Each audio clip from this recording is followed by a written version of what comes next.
so it's fine. This won't be here all the time. This is just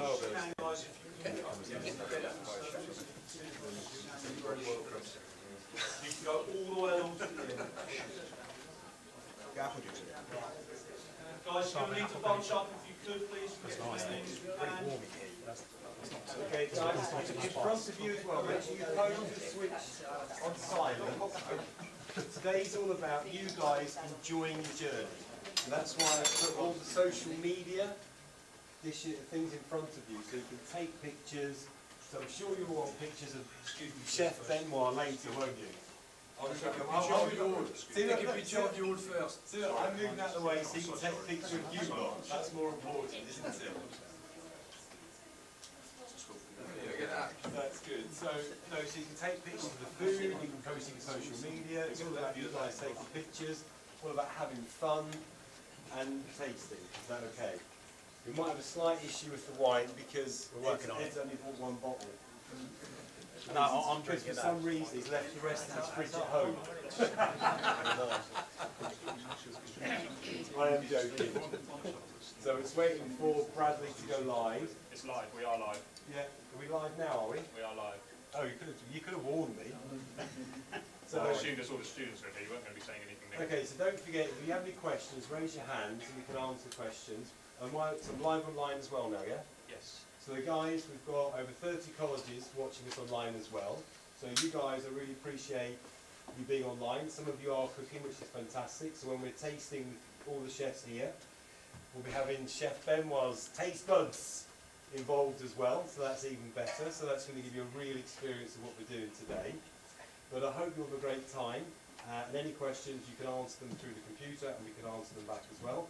But I'd just like to introduce you first to Steve Monkley. I've got a very special present for him that Chef Benoit has brought to me. Can you come round here please, Chef? This is from Raymond Blanc and Benoit Blind. Chef, thank you very much for supporting us today. You're very kind. And Chef Raymond Blanc signed it as well. That's very kind. So I'm going to now introduce you to Steve. Steve's going to take over and we're going to have Chef Aki on first. And I'm not being funny, but your brains are about to go to a different level. Because I've been speaking to her for months, and the whole journey today is about, last year when I was online doing work with Cyrus Tolawala at Zest Quest Asia, you know, the word umami. Chefs always mention the word umami on telly. And if you go and Google it, it says salt, sweet, bitter. You know, but what really is the word umami? What does it really, really mean? So I'm just waiting for Chef Aki to come through. Hopefully she'll be here in a second. And then she's going to be going through what is all about the fermentation. And it's going to take you on a journey. Because a lot of chefs nowadays are using certain Japanese techniques in their own cookery. And I just hope that when it comes to Zest Quest Asia next year, you all get inspired to enter the competition with Cyrus and myself and Steve. And if you all do Japanese food, that's fantastic. What's your definition of umami? Well, I'm going to be learning today.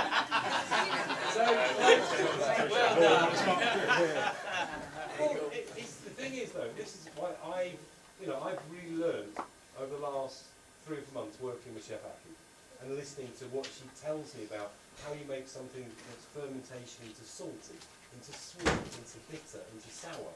And that's what we're all going to be learning today.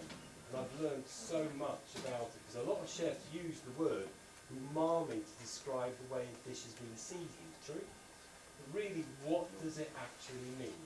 And that's what the journey today is all about. So I'm hoping that John's about to come through with Chef Aki. We're ready to rock and roll, Chef. Yes, please, Chef, yeah. And then what we're going to do is, so Chef Aki's got, I think, it's something like 7 dishes for you to taste, or 7 components of flavours that are going to get your taste buds rocking and rolling. You know, and hopefully, as young chefs, and you guys online as well watching, you know, and cooking, you know, it's going to help your imaginations as a young person and develop you as a young chef and your career, and give you the ability to have that imagination to be in industry and be as good as these guys. Easy. But you've also got information, so if anybody ever wants a stage with Chef Benoit, you've got the information. If anybody online needs the information, just contact me and I can put you in contact with them as well. Or Adam Smith or Mark Poynton or anybody else that's here. But hopefully Chef Aki's going to be come through in a minute and then we can start rocking and rolling. Because, you know, I know I've got verbal diarrhoea and I do speak for a long time and that's why I'm sat here speaking. But you've all got presents to take home as well. Then you've got, you know, thanks very much to Coppercrest. They sent us 12 boxes of crest, which we're going to share with you later, and you can all taste it. I know John Jackelman's had about 4 of them already, but, you know, hopefully the ones that he doesn't like is probably still left in the boxes. That doesn't surprise me. So that's it. So hopefully you've had a good journey. I really appreciate everybody being here. You know, you've come from the Isle of Wight. Thank you so much. And you caught your boat at 6:45. You've come all the way from Doncaster and Lincoln. And, you know, yesterday Milton Keynes College couldn't rent a car. So the college very kindly paid for them to get a taxi this morning from Milton Keynes to here. And I think that's just fantastic. I think they're jogging back, mind you. I am joking, they're not going to get a taxi back, I do apologise. So, ladies and gentlemen, I'd just like to introduce you to this young person. If you'd just like to come round here, please. Hello. Yes. Ladies and gentlemen, it's my privilege to introduce you to all online and here with us today. This is Chef Akemi.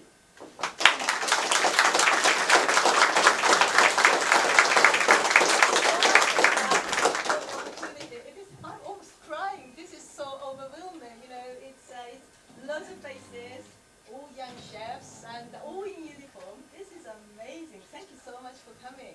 Yeah, good. Yeah, So I'll hand you over to Steve, and if you go around and start inspiring us all with your journey, that would be fantastic. Hi, Chef Akemi. Can we just open by telling these guys a little bit about yourself? Okay. And you know what you're going to talk about today before we go into your presentation. Okay. So I am Akemi. Yokoyama is my surname. People get mixed up with a city called Yoko.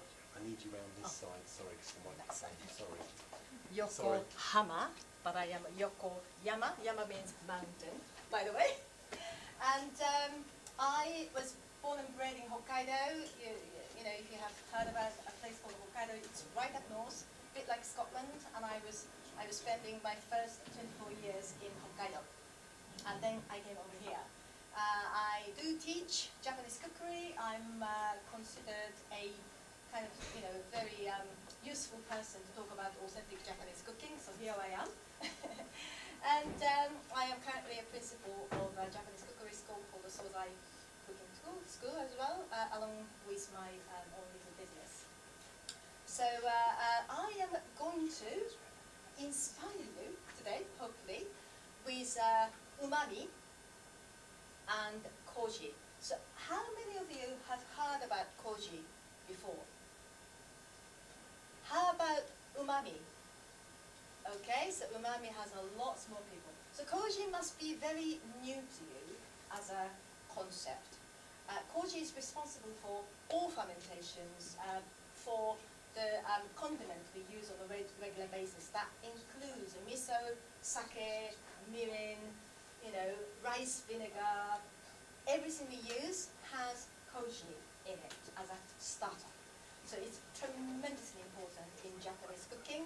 And today is all about umami and how it interacts with the koji aspect of how we do things. Okay? So that's pretty much summing up. Brilliant. Akemi, do you need to be around that side by the computer, or can you work from this side? I think I need to be able to reach. Okay, can we, just so that our online guests are getting Of course. I think I can do it. a similar and a... My legs are short, but Yeah. my arms are long. We'll blame Murray for not getting the setup right, yeah?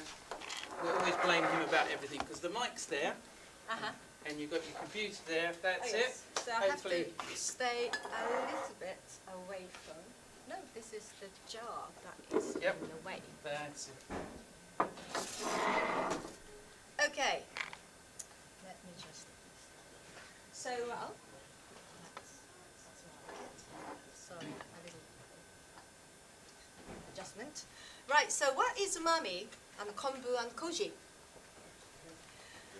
What we'll learn today is what umami is and how to use it to maximize the potential of the ingredients for you. And dashi and koji are the two pillars of Japanese cuisine. It's really, really important. That takes us apart from any other cuisine because we are quite unique in our own right. And also you will learn about the significance of kombu and koji. If you are unfamiliar with the subject, you will definitely learn something new today. And also, the often very confusing miso. A lot of people say, okay, I used miso for this, used miso for that, and there are so many different types of miso. Even I am confused sometimes when I look at the label because it doesn't really give you a lot. So I will help you understand how to differentiate between them. So starting with umami. What is umami? So umami is the one of the 5 basic tastes. Sweet, sour, salty, bitter, then umami. That much you might have known already.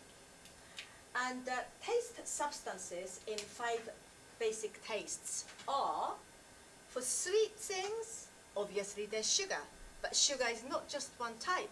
Sugar comes in sucrose, glucose, fructose. They all have different taste, different mouthfeel to it.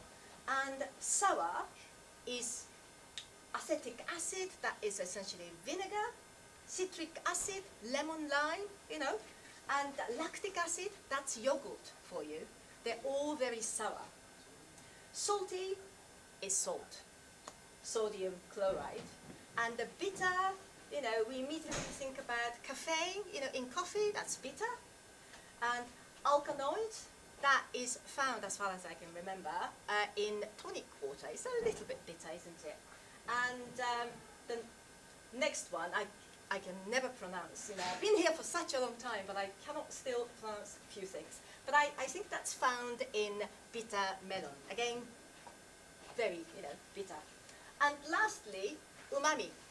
So umami has lots of component elements, but these 3 are the most prominent. So starting from top, glutamate. Next one is inosinate and guanylate. Okay, it doesn't really make a lot of sense to you now, but hopefully it will now. So glutamate is included a lot in vegetables, including seaweed. That's why kombu is so important in our food culture, particularly in dashi. So dashi is your chicken stock, your beef stock. We make stock with kombu, seaweed, full of glutamate, and also dried bonito flakes. That comes under inosinate. So inosinate is a fish and meat group. So they are all categorized differently. So basically, glutamate is amino acid. Amino acid is umami. This is how you should remember. And glutamate comes from protein, but protein is such a large molecule. They're meat and they're beef. Protein alone doesn't have any taste in it unless you break it down. That's why you cook it.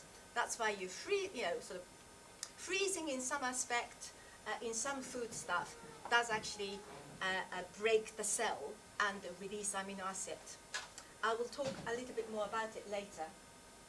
So bonito flakes and seaweed called kombu, they're the 2 most essential dashi component in our food culture. Without this, it doesn't, our culture doesn't exist.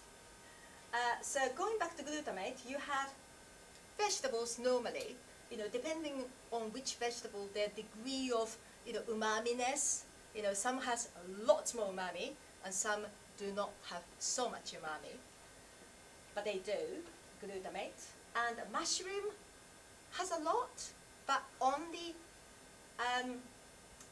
only when it's dried. By drying, you break the cell and you release something else because they are much smaller molecule. And that is granulate. So that's why I said dried mushroom over there. Anyway, sorry, I keep coming back to glutamate. So cheese has a lot of umami, glutamate, but depending on the cheese, Parmesan cheese has a lot of umami in it, whereas cheddar is not as much. So it depends on what you're talking about. Umami level, sort of goes up and down. Who doesn't understand umami? I started talking about it, but who doesn't? Don't be shy. Who doesn't understand what umami is? You might have heard about it, but you really don't understand what it is. Good. Good. Okay. So I'm going to digest it, and I'm going to explain to you in a way everyone understands. Okay. And the mushroom has glutamate, but when it's dried, cell broken, and it's going to generate guanylate, which is another umami essence. And cured meat has glutamate as well, but normally it's the inosinate that's present in terms of umami-ness. But when it's cured, inosinate disappears, and it's not exactly replaced, but glutamate increases. So a lot of chemistries going on here, but ultimately they're divided into three main groups: fish meat group, vegetable group including seaweed, and mushroom group. Okay. And only glutamate is the amino acid, and the other two are nucleotide. Nucleotide is the building block for RNA. You might have heard about it. It's the copy of DNA. So it's actually quite scientific when it comes to it.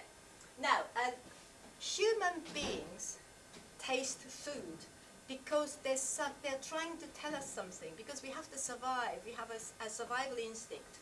So it is said we taste sweetness because we need to ensure to take adequate carbohydrate for energy. We have to eat to, convert carbohydrate into energy. That's why, because sugar is carbohydrate, yeah? And sourness is to ensure to detect toxic substances. You have to be warned, something is not quite right here, but I'm talking about human instinct. Oh, this is really sour. Should I be eating this?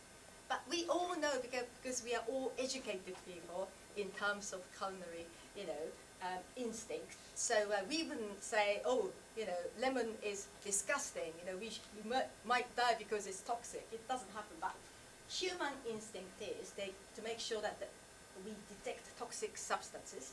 And saltiness is very important because we need salt to regulate our body fluid. Without salt, we won't survive. And bitterness to ensure that we detect poisonous substance. That kind of, we can understand, isn't it? And then lastly, umami. I thought this is really interesting, because it is to ensure that adequate intake of protein for proper growth and maintenance. So protein is a large molecule, meat and fish, egg, but on its own it doesn't have any taste as protein, because meat is not just protein. It's got fat in it, it's got a few other things in it, but protein alone doesn't have any taste. But by breaking down the protein through heating, sometimes freezing, not so much, and fermentation. Fermentation breaks down the cell and make them into much smaller molecules. All of a sudden they become amino acid, and that is umami. That's why we taste umami. That's the link, okay? Yep, so protein itself doesn't have any taste. Right, so it actually started when we were babies.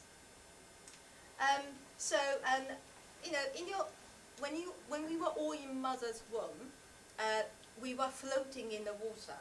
That water has awful lots of glutamate. Remember glutamate? Vegetables and kombu group, glutamate. It's got awful lots of glutamate.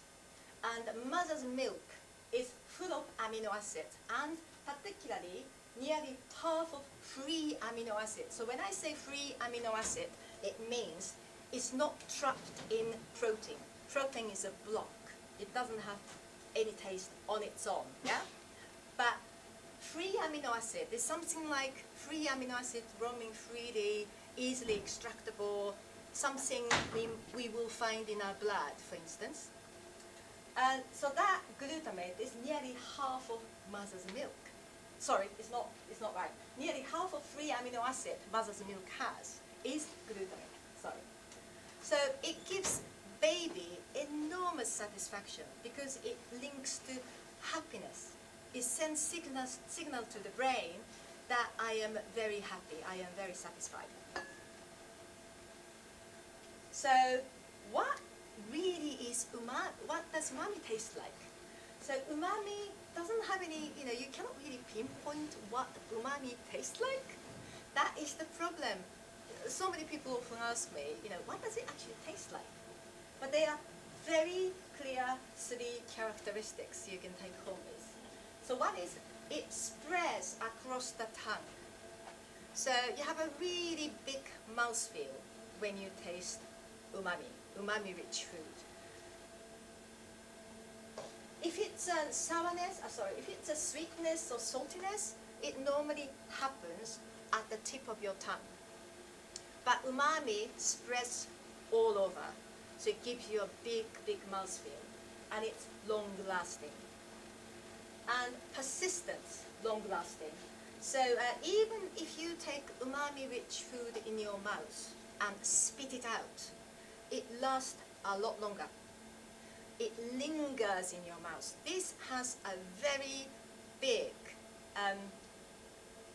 impact on the aftertaste of the food. So it's very important. And also, I think this is the most important thing, it promotes salivation. We salivate when we look at something delicious because we are hungry, like now. And sour or acid taste promotes saliva.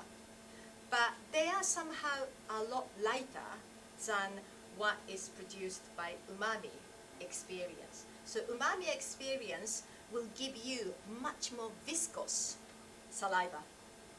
It actually sticks around inside of your mouth and longer. So that means, in fact, without saliva, you won't be able to taste any food. No taste. Because they're so dry, you cannot taste anything.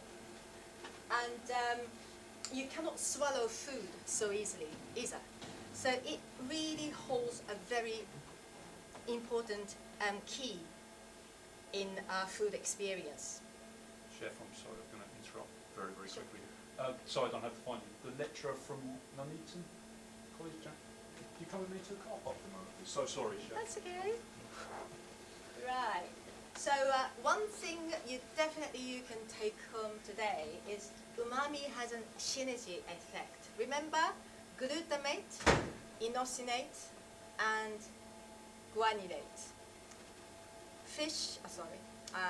Kombu, seaweed and vegetable group, and the fish and meat group, and the mushroom group, they're all separate groups.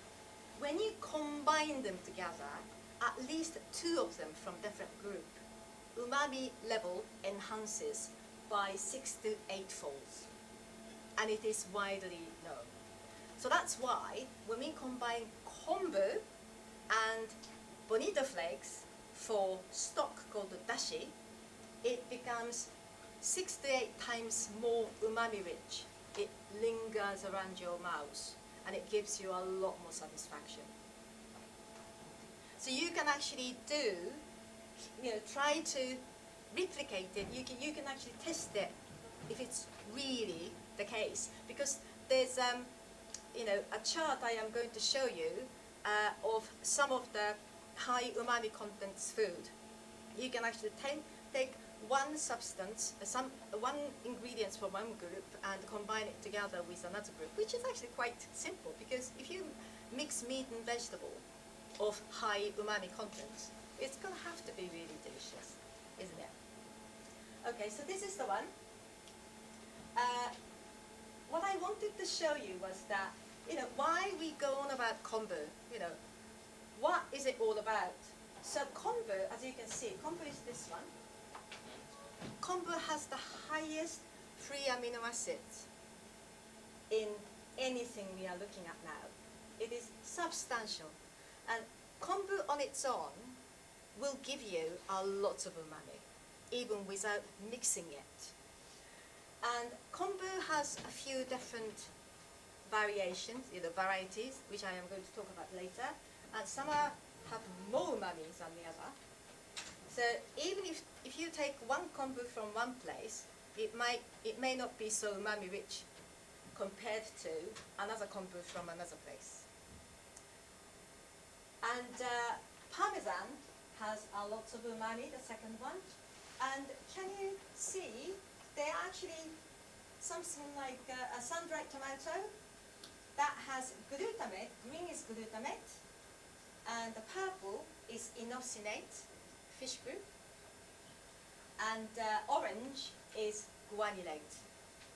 So sun-dried tomato, when you compare it to just tomato, I thought I had tomato somewhere. Here we are, tomato, okay?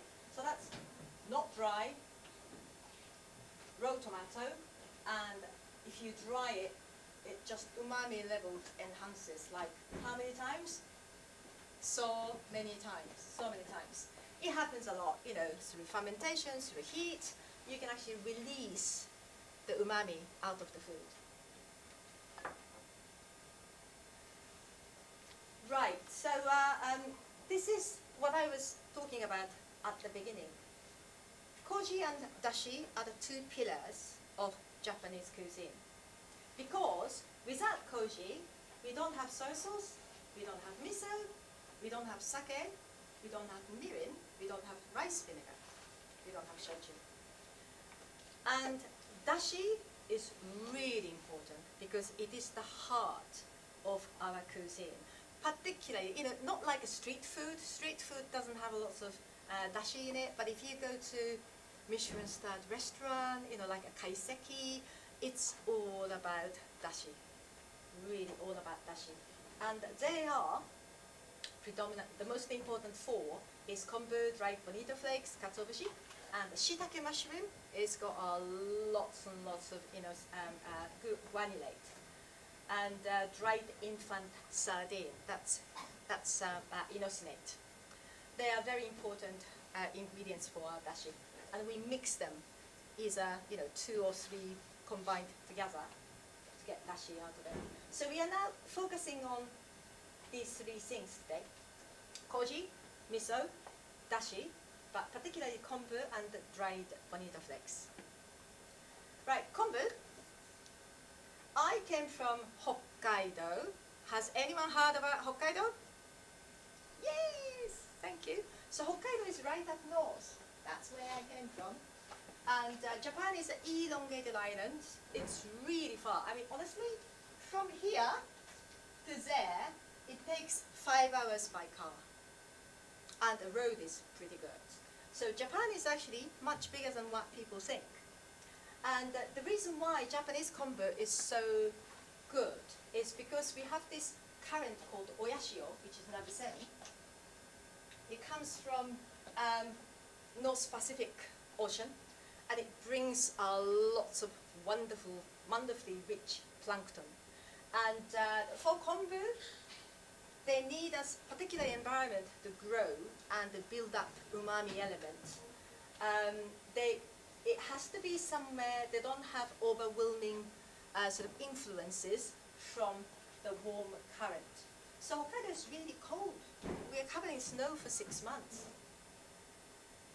And there are 4 kombu.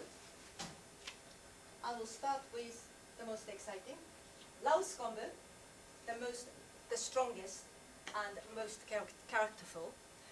You're going to taste Laos kombu dashi. I'm going to demonstrate it in a moment. And when I had the privilege of visiting Noma a few years ago, just after the reopening, Chef René was using Laos kombu in 4 dishes out of 16 he prepared. And one of them was ice cream, and I loved it. Very, very characterful. And then you have rishiri kombu. Also, you're going to taste it. So you can see the difference between them. They're quite different. I am going to talk about it. And then we have makombu and hiraka kombu. So even in that very small island, we have distinctively different 4 different kombu suitable for dashi making. So if you have very low glutamate level, even in kombu, you won't be able to take dashi out of it because it doesn't taste any good. So it has to have a very, very high umami component. That is glutamate. Okay? And 90% of Japanese kombu are produced in this island alone. And the kombu lifespan is 2 to 3 years. So they are, it's very environmentally friendly because we are not killing it. We just take because they're vegetables. They just we take the leaf and leave the root intact. Right, so this is what I was talking about. Glutamate contents in kombu and wakame. Does anyone don't know wakame? Okay, well, yes, I expected. So wakame is a very soft seaweed. We eat it in salad. There's no way we can make dashi out of it, stock out of it, because it hardly has any glutamate here. This is wakame. So it's for consumption. And hiraka kombu, we use it for dashi, but compared to the other 3 kombu, they have, fairly low glutamate content. But it's really useful because at home or in the restaurant, they can use it for dashi making as well as to eat. So if you are cooking something with kombu, like to eat, that's actually quite useful because you don't have any wastage. Whereas Rouse kombu, Chef Rene's favorite, they have almost 3,500 is it mg microgram in 100 mil, 100 gram, 100 mil of kombu. So it's really high. And makombu, which I have used for chicken stock. So I cooked chicken stock with kombu and without kombu. That is the only difference. So I used makombu for that because it can tolerate boiling for a long time, particularly if it's farmed 1-year-old young kombu. So I used makombu for that. Rishiri kombu, it's, kind of slightly lower, but this has the most sophisticated, refined dashi. So in Kyoto cuisine, this is what they use. And Osaka, they tend to use this one. So, Japan is very regional in terms of the cuisine. Really regional. And this is our favorite, Hokkaido's favorite, because it's quite wide. Right, so just a little bit about Rouse kombu. Rouse kombu is this kombu, Noma's favorite. Dark brown, relatively soft, and this is the photo of the kombu. It's really big. And wide, and it makes really rich, highly fragrant, hardly golden dashi. So which you're going to taste in a moment. Makombu. Makombu is kind of an all-rounder. The white, thick, top quality kombu makes really nice, clear, elegant, sweet flavored dashi, favored in Osaka area. And the rishiri kombu, Kyoto's favorite. It's so refined, so pure. And this kombu is sometimes aged for a few years. When you age kombu, edginess disappears. The smell of the ocean kind of calms down. What's left is the refinement. Some top-notch restaurants are looking for that quality, and that's why they aged, specific to each customer. And that's the hiraka kombu I was talking about. Not top quality, but it goes easy way to eat and to make dashi, so it's actually often used in households. Okay, so I am going to do the demonstration, maybe we need a light. Could someone possibly help me? Do you have the lights on? Yeah, lights on, please.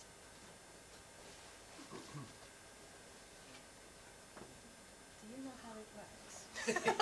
It'd be great if we could see first. Ah, great, thank you.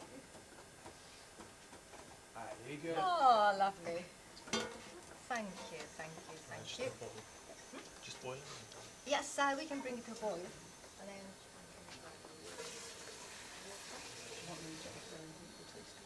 sorry? Yes, is the tasting coming? Yep. Yes, great. So you have 3 tastings. One is Rishiri kombu, the Kyoto favorite, very refined dashi. We already made it for you, so it's going to be circulated around. And this is the Laosu kombu. It's a bit stronger kombu, and I'm going to demonstrate how to make it. So basically, when you make Japanese dashi, you have to make dashi with just kombu first. And in order to do it, there are lots of different theories. If you don't have any time, you don't want to, muck about, then you can actually put kombu in water, soft water preferred, because kombu, if you use hard water, the chances are calcium in hard water might bind to kombu's protein, and it may block the release of umami. So just bear that in mind. Soft water much preferred. Oh, thank you. So that's the Rishiri kombu. Please. Yeah. Please. That's the Rishiri kombu, and I'm preparing for the Raosu kombu. So, Guys, pass it to the people behind you as well, yeah? Don't So that forget- makes it easy. Chef, don't forget these young men here. Students are more important to start. Exactly. Yeah, get it to the students first. yeah, so in order to make kombu dashi first, one of the theory, which I believe, which I follow religiously, is to keep the stock at 60 degrees. If it goes beyond 60, it starts producing stickiness, because inside of kombu is very sticky. There's substance that is really sticky. We don't want that quality. We want purity. So keep it to 60. So that's why we made kombu dashi in sugi, keeping it at 60 for exactly 1 hour. That's what we did to get the best out of it. And so, Okay, guys, come back down again, otherwise you won't hear what okay, he's saying. so I'm just waiting for this to boil. So this is kombu dashi already made with roast kombu, and this is bonito flake. Yeah. Has anyone seen bonito flake before? You have? Okay. Chef, So, you stay there, oh, okay. and what I'll do is, how much do this do you need? You need all of it? Oh, yes. Is there Okay. more in the kitchen? Yes, more in the kitchen. Absolutely. That's okay. I can work with this. Can you just remind them what they're tasting, so they So, all know? okay, so it's Rishiri kombu, the refined kombu dashi with bonito flakes. So we've added bonito flakes. Remember, glutamate and inosinate. Inosinate is the bonito flake fish, and the glutamate kombu. When they're combined together, umami level becomes 6 to 8-fold. That is what it is, but it is the refined version of To that. be honest, it smells a lot stronger than it tastes. The taste is actually very delicate. It's very subtle. But the smell is Yes. So taking that, you with it. that is precisely what I wanted to say, but I forgot to say. Thank Voilà, you. please.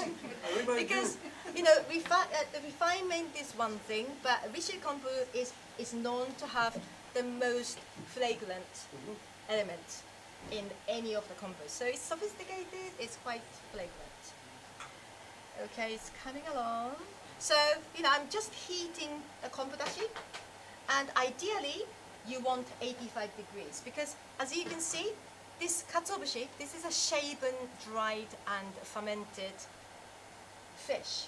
So fine, it's almost paper thin and you can see through things.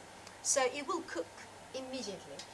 And if it's boiling, it's going to kill it. It just generates so much of, sort of astringencies and any element in bonito flake you don't want to draw out. So what I tend to do is to just wait until kombu starts boiling, then add 1 glass of water. Just calm it down, which is going to happen in the moment. Can I just Bear with me. taste a little bit the kombu on Of its own? course, of course. Do we have any Do spoons we anywhere, have guys? spoons? Because I'm intrigued there.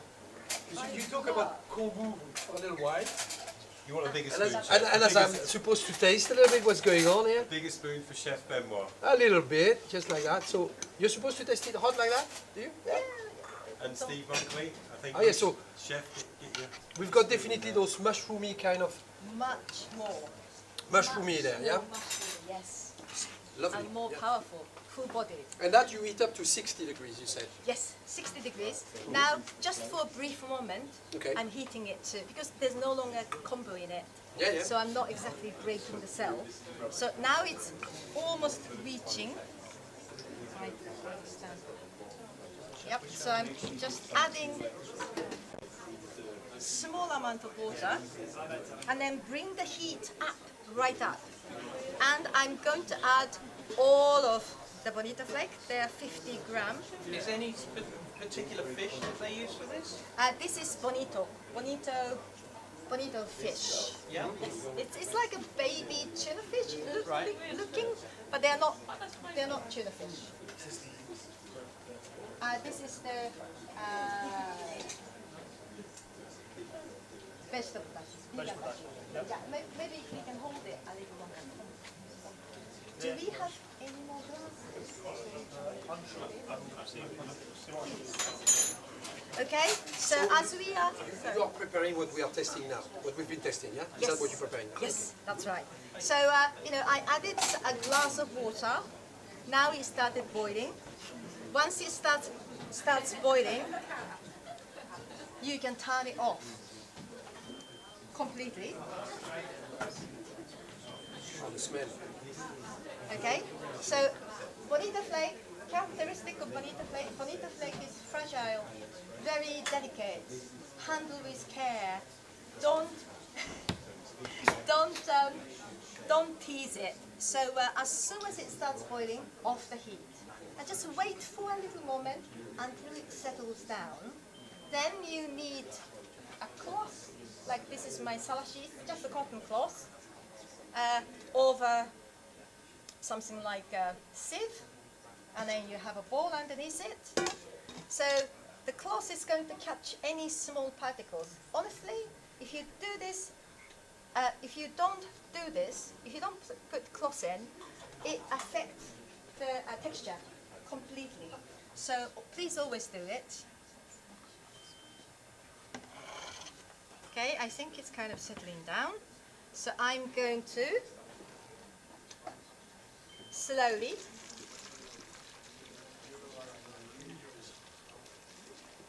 separate the bonito flake from dashi.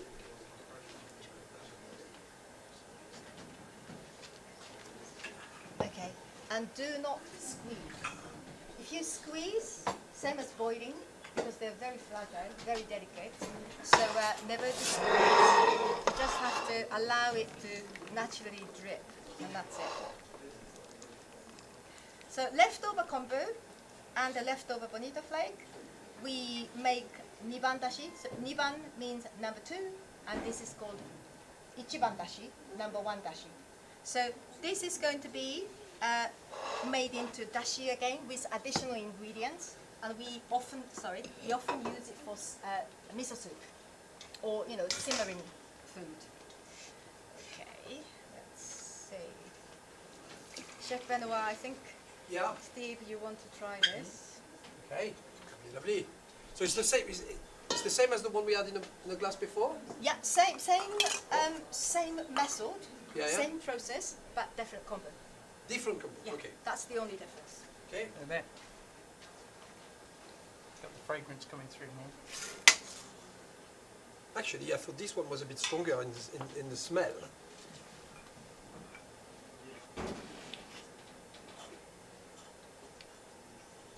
Lovely. Very smooth. Yeah, Very smooth. the flavors are really well balanced. They are powerful, yet at the same time they are not aggressive in any way, shape or form. It's beautiful. Balanced, very well Yeah, balanced. very well balanced. And I've just Thank you. realized I'm in a mess. I did a glass and I want the computer to be... Okay, so Aki, we give them a taste now of this one? Yes, yes, please do. Yep. And then after that, we have a vegan dashi for you. So Barney, the vegan dashi. The Do you want to collect the word cups? dashi, does it mean anything in Do we particular? need to collect all the cups? Dashi, Dashi is basically stock, it's stock. nothing else. I mean, it All right, means so stock. we got that It's one. the word stock. Fantastic. Okay, I know something.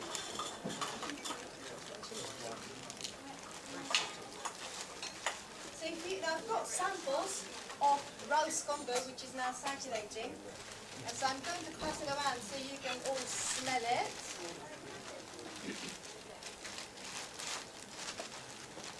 Pretty green, isn't it?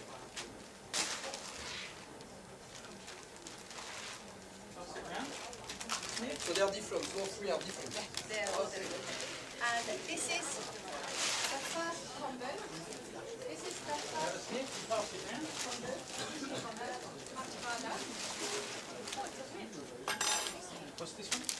This is Richili combo. It's the first one.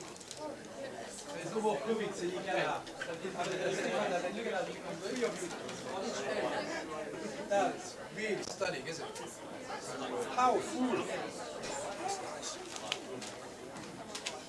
I kind of forgot where they come from. They are they from the three different regions, Yeah, different regions, but of the same island. completely different from one to the other. Completely Yeah, it's just amazing. Completely different. So once they're dried, they keep for a long time. It does actually, because you know I've got quite a few stocks at home in the basement, and it ages, so it starts losing the edginess. It becomes more and more refined, I suppose. So whether you like it or not, you can still taste it. You can still enjoy it. Guys, come back to us, yeah? So what's being passed around now is the one that you saw Akami just make in front of you with the bonito flakes in it. It's got that slightly fishiness about it. The one in the black cup that will be coming round in a second is the vegan variety, and that's infused with... And let me just explain what I've done. So this is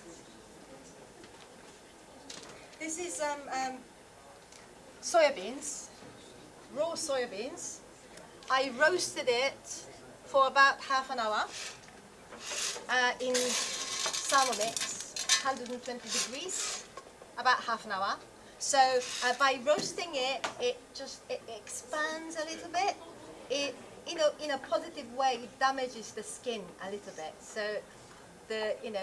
you can actually extract the dashi from soybeans. You know, probably you have never heard of dashi stock coming from soybean, raw soybeans, but we do. In vegan cuisine, which is very deeply embedded in our Zen culture, they always use soybeans for dashi, but not soybean on its own. I mixed dashi with kombu. So all I did was roasted the soybeans like this and added one piece of kombu and then water and left it in the fridge for about 4 or 5 hours, if not overnight. And that was the basis of that dashi. So that was, I think that was circulated in the black one. It's just coming up next, second. We've got Okay. it here. We'll pass it round in a second. Sure. So soya bean and kombu. Has Yes. it been cooked in any way or just marinated? That's it. No, Just nothing. Cold, Cold press. cold kombu, yeah? Yeah. Okay, okay. And if you want to experiment with kombu, like the soybeans and kombu dashi you are now sampling, you can actually put kombu in cold water and keep it in the fridge overnight. That alone will give you fairly good kombu dashi. And all you have to do is just heat it up for like blast 5 minutes, 10 minutes. But do not boil it. Just keep keep it to 60-ish degrees. Then you have a really nice dashi already. Okay? And you can also, I mean, they're both, to be honest, they're both glutamate rich, substance. If you add shiitake mushroom, but dried shiitake mushroom, what vegan chefs often do in Japan, vegan chefs are very much a part of, in ancient sort of way, very much a part of the temples. So they are monks. That is what they used to cook, because they were not allowed to eat animal product. And they often use soybeans, kombu, and dried shiitake mushroom to make dashi. Shiitake mushroom, guanylate, kombu, glutamate, and that's an additional glutamate. Okay? So 3 different ingredients from 2 different groups makes a very, very nice dashi. Fantastic for vegan. Can I just say, has anybody got any questions at this point in time? Anything that, obviously there's a lot of information coming out here and it's a lot to take in. Yes. Is anybody, young lady over there? Oh, very good question, thank you. No, you don't wash it. The only thing you might want to do is to look at the surface. If it's dirty, you just want to clean it very softly with dumpy cloth, like ch-ch-ch. But you see some white powders on top. That's not dirt. That's actually a part of sweetness. So you don't have to remove it. Okay, there was another question over there. What's in your tin using Oh, that's soybeans. soybeans? Okay, I'm going to just take it around for you. Pass it around. So, in order to make dashi with those 2 ingredients, you just have to add water, and that's what you were drinking. Yes. Is there a ratio between these ingredients? A ratio. Okay, so is that the kombu dashi? Yeah, kombu and bonito flake. Okay, so I used 1.8 liters of water with 30 gram kombu and 50 gram bonito flakes on both one. And for the vegan dashi, I think it was, if I'm not wrong, 1 liter water and 15 gram kombu and 125 gram soybeans. Yes, something like that. It was in your recipe. You had the recipe, yes? So if I might have given you just a completely inaccurate information, but I hope not. But please refer back to the recipe. Good stuff, good. Akemi, Okay. is now the point to taste the sake, or? We have another one.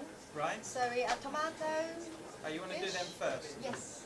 Is So, tomato? Barney, tomato one if Tomato one? possible. So Thank you. with the vegan dashi, we made jelly. We made jelly with rice vinegar, mirin, and 3 bits and bobs. That's in your recipe. And so all I've done was in addition to that vegan dashi, that's actually vegan dashi, I added mirin, sugar, salt, and then added eiga because it's vegan.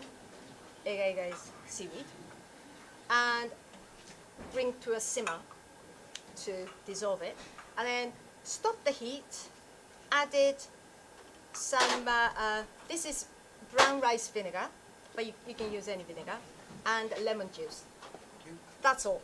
So I made it into jelly. So Excuse me, what you did you say what was this one? this is mirin. Mirin. So what's Mirin. mirin? So mirin is, thank you for a good question. Mirin is sake. Okay. That is how sake started. But mirin is made with glutinous rice, whereas sake for drinking or cooking, they're made with like a sushi rice. Sushi rice is not as sticky as really sticky rice. So the difference between Thai sticky rice and the Thai jasmine rice, they're very different quality. So that kind of difference they are. And the mirin has distilled alcohol in it, whereas sake is fermented to produce alcohol on its own. So sake as a result is much higher alcohol, but much drier, and the mirin is much sweeter because alcohol is added. So yeast doesn't consume the sugar to make alcohol, so that's why the sweetness remains naturally. So mirin is more used in cooking, or do you get Oh, to drink both. it as well? Both. You get to drink it as well, But yeah? these days we don't really drink mirin, No. but in olden days that Yeah. is what they used to drink. Oh, thank you.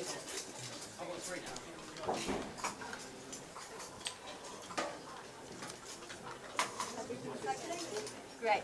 Okay, so you. Okay, yeah, that's it. So what you have is a vegan dashi made into jelly with condiments and served with this beautiful. At the top you see wonderful, we call it umibudo. That literally means sea grapes. And this is called moai caviar. They are completely vegan and they are seaweed. But it has this wonderful texture. It just, it breaks in your mouth. And it's such a wonderful, wonderful thing. I love it. I've always loved it. And I'm so excited now I can buy it in the UK. This came from Copper Crest. And we also used Copper Crest's green shiso to garnish. For tomatoes and okra, we haven't done anything. We just blanched it. It's good, isn't it? Thank you. Beautiful. So it's a beautiful. So is there any tomato essence in there? Is there any tomato essence or anything? Or is it just the tomato that makes me feel like there is a tomato there? There is a definitely dry, tomatoey kind of flavor coming through that, as well as the citrus. Yeah. It's great. Before you eat the tomato, you can taste the tomato. You taste the tomato, Uh-huh. there is no tomato in it. How It's just like, interesting. Yeah. How interesting. So it's It's really lovely. infused. Yes.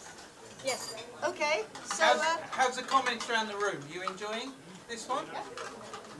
good. Really makes you think about tomatoes, doesn't it, before you eat the tomato. And the jelly has a really nice texture to it, yeah? if anything, the tomato hasn't got taste. Yeah. The taste of the tomato is within the jelly, and the tomato doesn't taste of tomato anymore. It's very interesting. Beautiful. Really Oh, stunning. I'm so glad you liked it. Thank you. Yes. Great. Great. Okay. Okay. So this is the end of my first half. Right. So We hand over to Ed now, shall we? Guys, change your attention to our expert over here. By the looks of things, he's going to share his sake with you. You're very lucky. So, we're going to be tasting sake now. Now, I won't say I'm a sake expert. This isn't something to do with the company I work for, or other wines. We're going to be talking about the wines that you'll see in the brochures that are on the front here. However, I thought it was important to look at sake. We've also got a Japanese beer as well to be looking at. And also this really ties in quite well with the next part of Chef Kevin in a moment, which comes in the Koji as well. So I won't talk too much about the process, but I will touch on it because that is the essence of sake. So I'm going to pass these up if I can. Fantastic. Fantastic.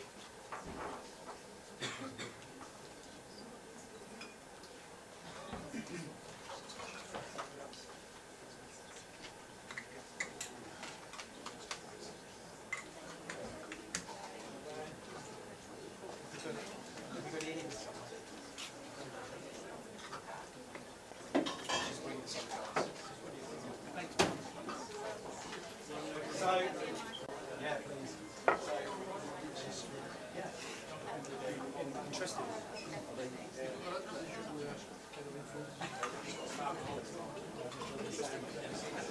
can see behind you as well. This is one area of rice bag. Those of you that can't drink alcohol or shouldn't drink alcohol, please don't. That's all right. It's down to you.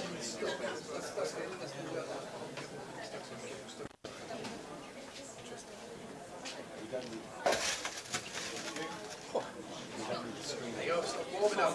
You're okay. They're not gay. You've got to go here, Mark. You do realise she's only halfway through. She's only halfway through, seriously. We're doing the satchel while she gets herself ready. Anyone else behind? I'm not joking. So maybe we're going to have to run two things together. That's for the ventilation.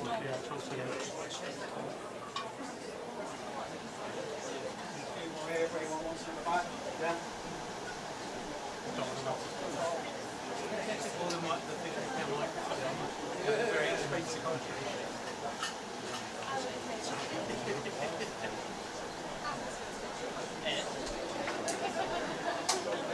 Well, I've used this again, guys, huh? A couple here. The sun shines out, but I see.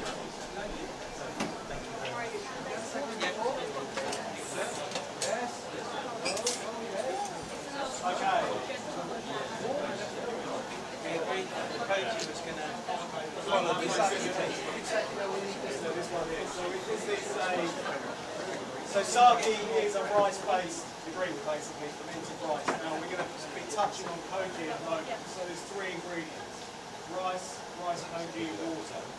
So rice on its own won't ferment. It's not like barley or wheat or something like that, or a grape, which we're going to be talking about in a few moments. They don't ferment naturally. Okay. Oh, sorry. So what you need to add to it is something that is going to help it move on in terms of that. So it's basically this koji, rice koji, is a fermentation method. So you're using this to add to the rice, and this is koji. This is koji. There we go. So this is what it ends up looking like. So rather than just grains of rice, you've added almost a sort of mould to it. So it's not, I know that sounds horrible. So what's inside? What's inside that bottle? So this is rice mould, effectively. I mean, But so there is rice and what? rice, and they use koji as a sort of bacteria. Yeah, again, that very much kind of Yes, flavors. very similar. So that's sort of fermentation. So what you do get is a very clean, crisp flavour, and you almost get this harmonious from this as well. But this is very clean, crisp. It works with some of the flavours. So very, very fresh. Yeah, 100% of rice product. You can have non-alcoholic as well, and you can make it as dry or sweet as you want. But this is very much a dry science. We're going to be tasting a beer or something later on, which uses rice rather than wheat as well. And then on that, Okay. cheers.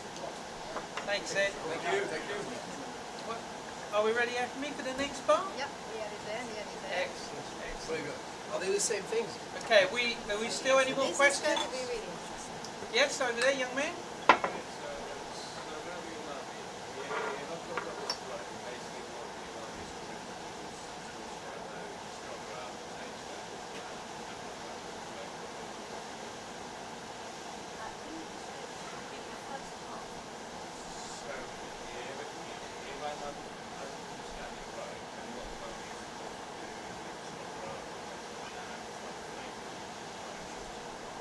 So it gives you the wholesomeness in your mouse. Your mouse will be richer and it can last for a long time. So every unit is in the library flavor is going to increase that skin. And anything that has no element is better.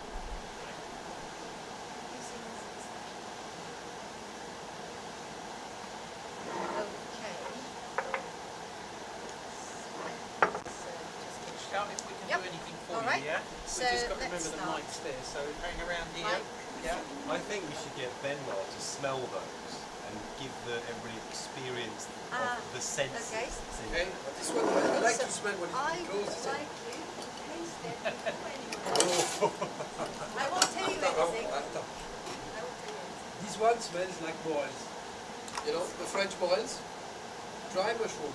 It reminds me of a dish, chicken and morels. We do at Le Manoir. It tastes a little bit like that because there is that vin jaune element. Yes. You know, that fermented vin jaune? There is a little bit of that in the smell. It's really nice. I love that. I could take it home. So what have we got here? You see?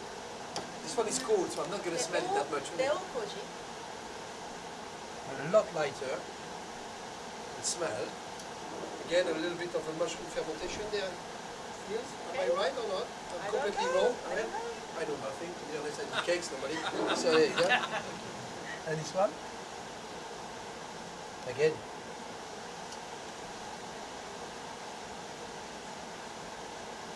Yeah? Okay, I think I need to test this one because Okay. it's very strong and they are not. This one first. This one first. A lot lighter, I guess. Is it? I don't know. So do I need to eat the rice with it? Or just the Yes, liquid? you know, doesn't matter. Doesn't matter, okay. Whichever you like. Oh, that's sweet. Yeah, very So sweet. That's rice But, and but water. can you smell the sweetness No, before you taste I mean, it? No. it's a lot. This one is a lot more musky. It's a lot more mushroomy. This one a lot less. But when you get to the sweetness, it's everywhere. And when you say about trying to coat your tongue, it's everywhere. It doesn't go. I've got sweetness all over my mouth at the moment, and I feel like I need a glass of water, but not quite. Okay, great. And this one, citrusy. Again, yeah, you've got that citrusy kind of, and it's just rice and water. Rice and water and koji. And the koji makes a difference. Wow. Fermented. Here, I mean the citrus world. You got the sweetness, but it's almost like you go in the lemonade kind of world. You know what I mean? But it's rich, it's intense, it's powerful. I could do a dessert with that. Great. Great idea. So what they are is this is yellow koji. Variety is called kobukuro. The most sort of primitive koji spores I can buy, and this is white koji. It produces citric acid. Oh yeah, you got that everywhere. Very, Lovely. very sour, naturally sour. So these are actually quite interesting. So what I'm going to do in a moment is to mix one part this, one part shio koji. So shio koji is a condiment with koji, water, and salt. Salt. Salt. Oh yeah, now I But need it's- water. Huh? Yes, I Very think you do. salty. This is mine. So You don't need salt. Huh? There's no salt.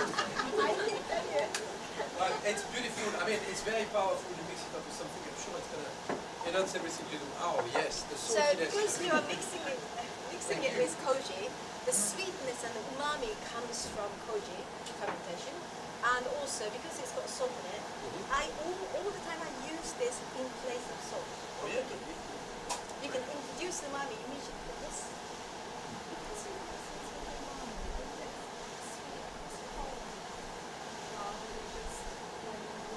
Yeah, it kind of spreads. I know it coats your tongue. It's really a nice experience as such. As you said earlier on, it amplifies your experience. What you will enjoy with a bit of umami, it just multiplies it. You know, multiply it by 10 and dip it in chocolate. That's what they said. Yeah. Or take it back to the manoir with you. I'll take the jar, yes. They're lovely. Okay, just 1 second. Let me do this.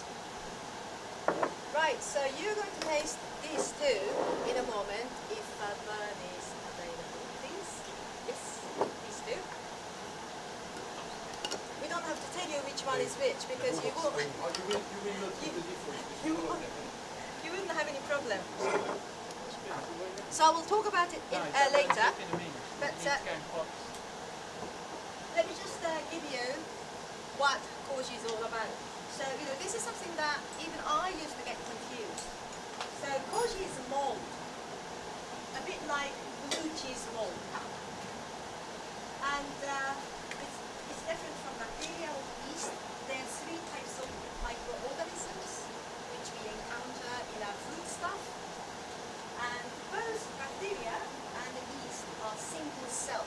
So when they multiply, they split their body in half, a bit like, what's the name of that artist? Damien Hirst, splitting cow in the, you know. But you become two people, then two people become four people, four becomes eight people, so it multiplies so quickly. Whereas mold is much slower because you have to seed it, you have to nurture it, you have to look after it, you have to eat, you know, and then ultimately you grow big enough, you can produce flower, and then you can make seed and you spores. And so the cycle is much longer, it's a lot more difficult to multiply. So koji is the grandmother of Japanese food culture. It's a, you know, as I said, koji is tropical. Now you already know it is responsible for the fermentation of soy sauce, miso, you know, you name it, sake, everything. And how they're made. So soy sauce is typically, it's not always like this because there are different varieties. Soy sauce is normally made with soybean koji. So what it means is that soybean is inoculated with koji. Koji is specific to soybean. And meat is roasted and added, salt and water added, mix it and mashing it. 1 year later, you have soy sauce. But I still don't understand what koji, where does that koji come from? That soya bean koji, how is it created? I'm going Just to about come it. to, Okay. yes, I'm going to come. And miso is made either rice koji, barley koji, or soybean koji. That means that all of this are inoculated with koji spores. So they have koji mold grown around them. That's what it is. And then it's either any one of them or blend of this. So you have a miso tasting later on. You have a variety of this, so you can try it. And salt. Salt is very important. And sake is made of rice koji. Rice is cultivated with koji mold. And steamed rice, then water. Meaning is rice koji, glutinous rice, and shochu, distilled alcohol. And rice vinegar, we all start with making sake. So sake is made, then it's made into vinegar by with the help of mother of vinegar. So everything has koji mold. So the yellow koji, black koji, white koji, what you had, the white koji, the really sour one, was this one, white koji.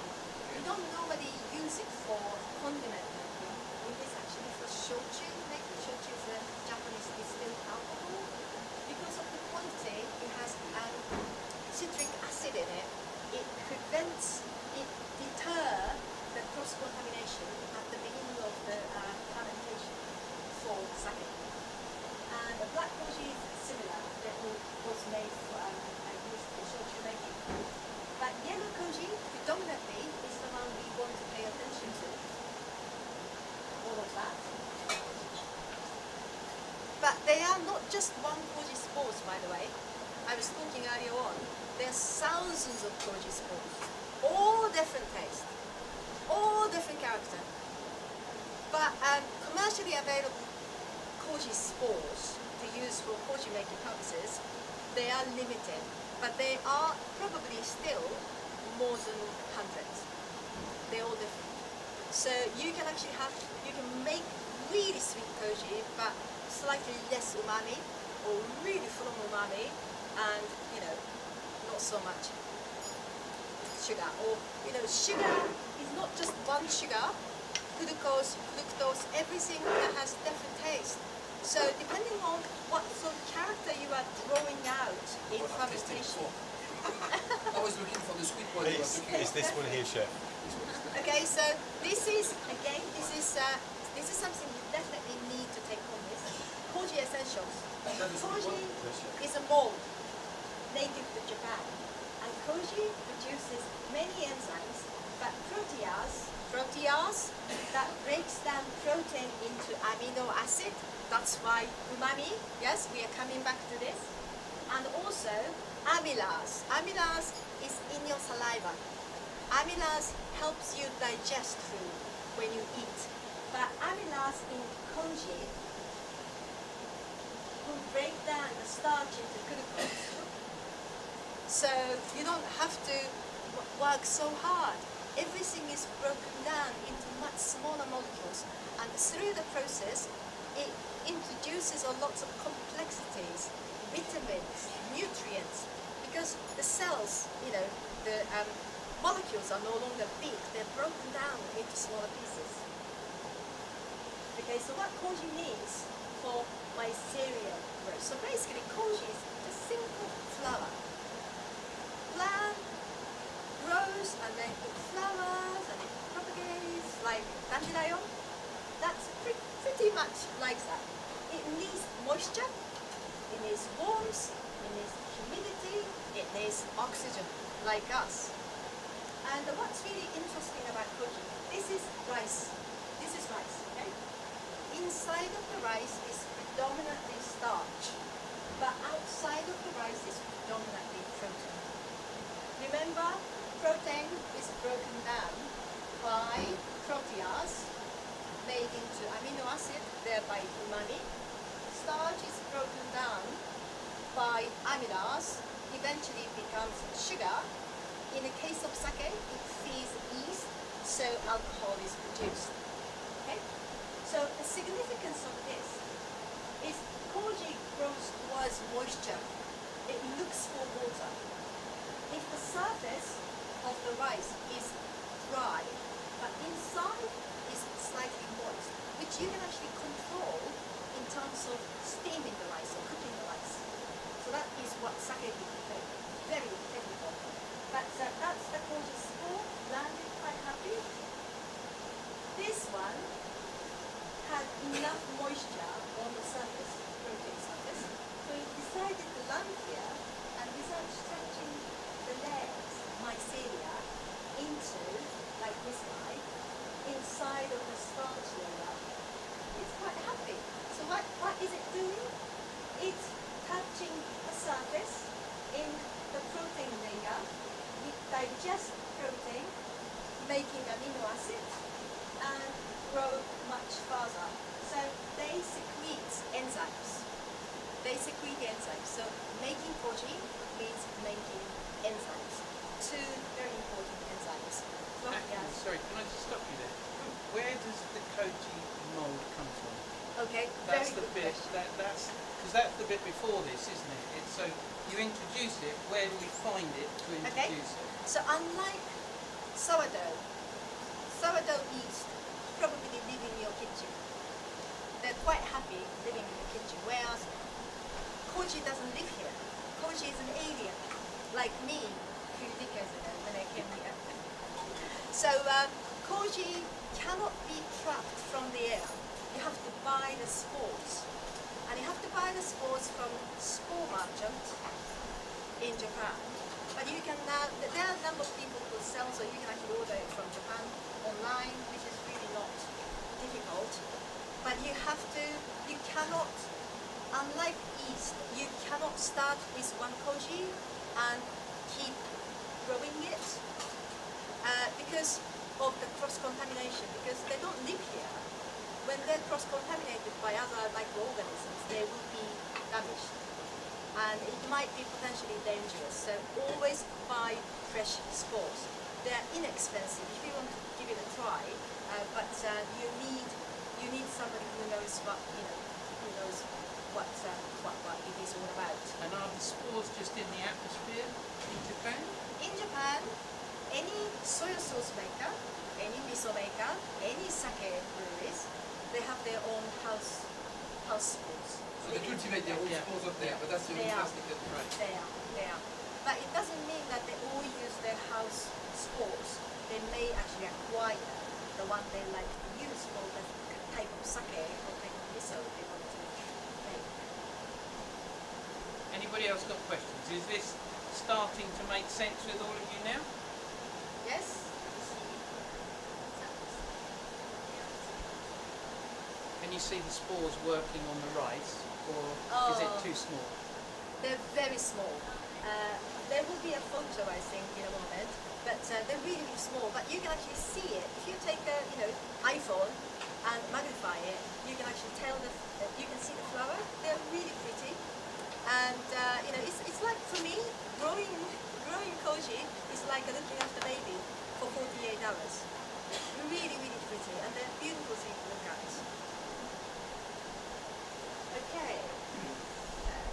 So this is another thing you might be interested in. So koji has different characteristics, but protease, if you want to focus on protease secretion, there's an optimum temperature for koji to grow. So koji making takes 48 hours. That's after the rice is cooked or steamed. So 48 first 24 hours is germination, because it's similar to plants in a way. And then the next 12 hours is mycelium grows. So mycelia, the legs and feet and arms, they have to go looking for food, and if they touch the food, they think, oh, that's protein, I need to secrete protease to digest, like that. So that is dedicated to this 12 hours. And the last 12 hours is dedicated to enzyme production. And protease is optimum at around about 28 to 32 degrees, whereas amylase is around about 40 degrees. So we control the temperature meticulously, allowing the oxygen.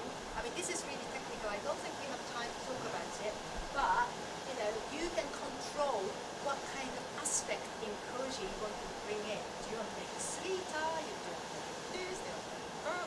So that, for me, is very exciting. So what it does, enzyme, protease, cuts protein, which doesn't have any taste to start with their scissors, and make it into peptide. And there's another enzyme called peptidase. So suddenly it becomes much smaller molecules. But then peptide is further cut into amino acid. But amino acid is not the final destination. Sometimes after that, in your body, something else is synthesized. And amylase is exactly the same. So alpha amylase initially make starch into oligosaccharide, and with the help of glucoamylase, which is another enzyme, they further cut the molecules, and ultimately you will have glucose, which is so sweet, like chef. Sweet. I'm sweet also. So to me, it's a bit like Lego, cutting and putting together. Okay, so this is my photo of koji. I think I probably took it with my iPhone. And they almost look like a silkworm, but in a beautiful way. So how koji is made? Quickly, rice is washed and soaked in water. Rice is steamed. Steamed rice inoculated with koji spores. Germination, 24 hours. Mycelium grows, 12 hours. And then enzyme production. And then dry to stop fermentation in further. So I don't think I have time. There you go. Now this is just the details of how koji is made. So I'm just do we have the sample? Yeah. Yes? Okay. So amazake sample is here for everyone. They've tasted it. Oh, they've tasted it. Yes. Okay, did you like it? I gave them Yeah? the sweet one first, and then Excellent, excellent. So amazake is very popular now as a drink. You can buy it in different brands, and we call it affectionately living drink because it's got so much health benefit in it. is made at optimum between 55 and 58 degrees for 8 hours. I normally use in sous vide or oven, just keep this temperature. And in a jar like this, you have to sterilize it first because you don't want any contaminations. And the sweetness comes like massive and complexity and umami comes. And I use this for my breakfast. I always add it to my yogurt. So you use it as a sweetener. For anything, anything. So instead of using sucrose or jam or anything like that, you put that inside. In a hotel breakfast, you can blend it so people won't know this is rice. You know, that's actually what it is. Sorry?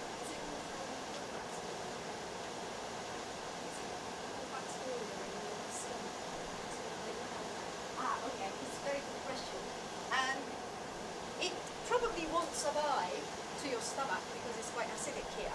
But any leftover from koji rice like this will feed your guts.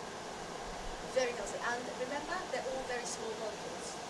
They've digested the food for you, so you don't have to do very much. So it's really healthy. Very healthy. And so this is amazake benefit. So vitamin B2 and B6. Water-soluble vitamins are rich in amazake. They help the maintenance of our skin ladies. And lipase, that's lipase is enzyme I didn't mention, but it's there. Not as significantly as the other two, but it breaks down fat. Oligosaccharide, you knew that before you get to glucose, you have oligosaccharide in your body. And it helps increase the bacteria, beneficial bacteria in our guts because it feeds it.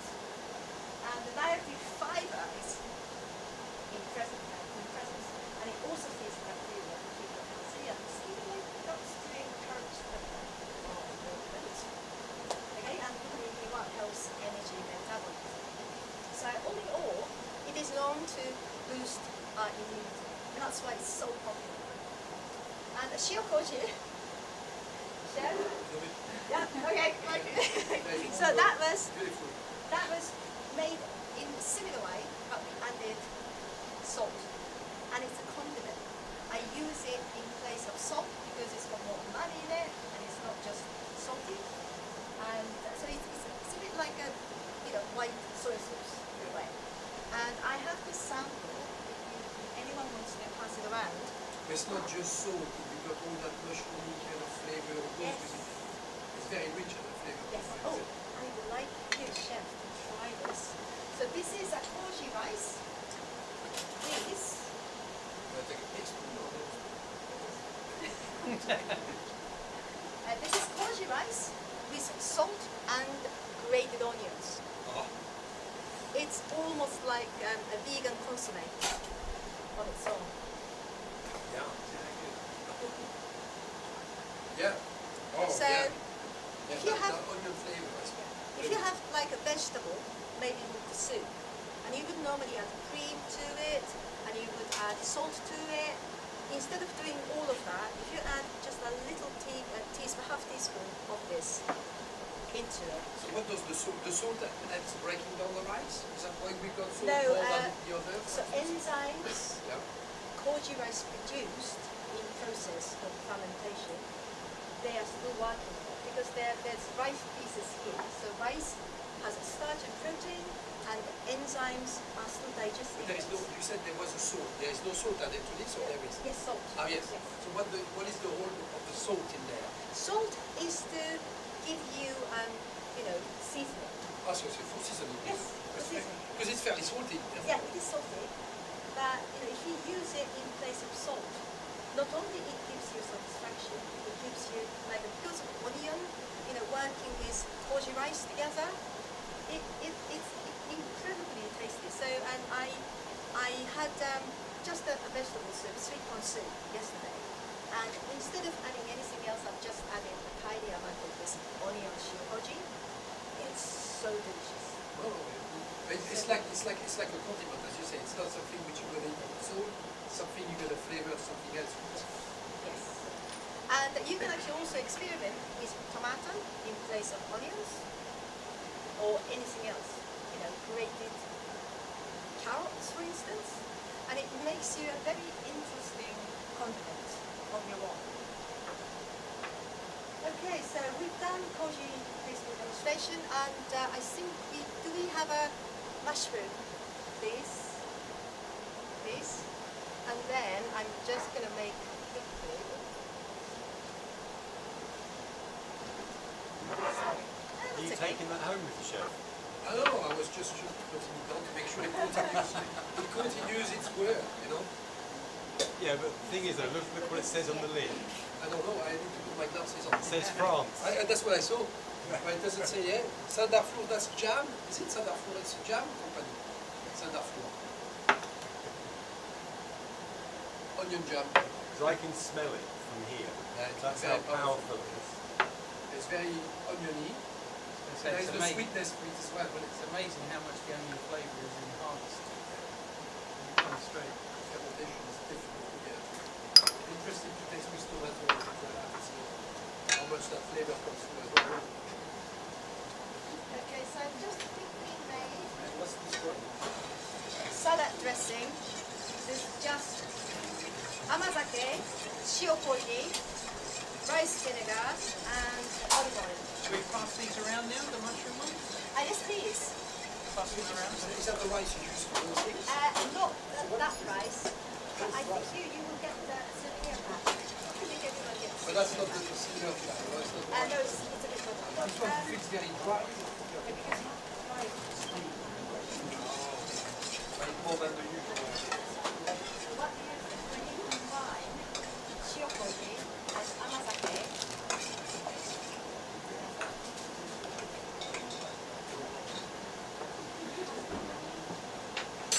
So you got the sweetness, the acidity. Yeah. Yeah, it brings a very rich, sweet and acidic kind of flavor. As a dressing, it's not overpowerful, is it? No, no. Is that olive oil you got with it? Olive oil, yeah. Yeah, it's an alternative to. It's less powerful than lemon. And it's blended as well. What do we have? This is the mushroom. yeah, What does that and mushroom? It mixed up with the koji, yeah. yes. So the mushroom is mixed with shiokoji, and which one is which? You put it down here. So this one, that one there was the chicken breast, Okay. ham without tissue, and the other one was with. Yes. So, chef, would you like to try this? So this is, you have to try this first. So this is with shiokoji, But what is it, chicken? chicken. Yeah? Shiokoji on its own, and this is with salt, 1% salt. And then that's it.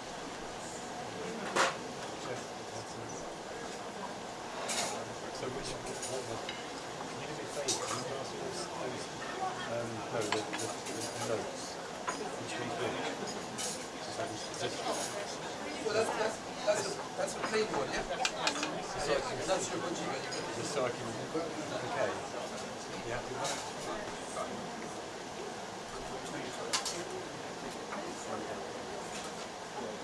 Oh, the miso.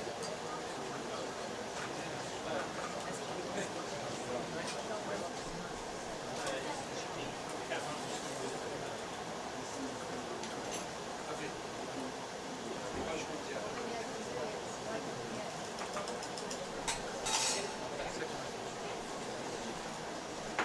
Beautiful. Very solid. And they're massively focused on the chicken mushroom.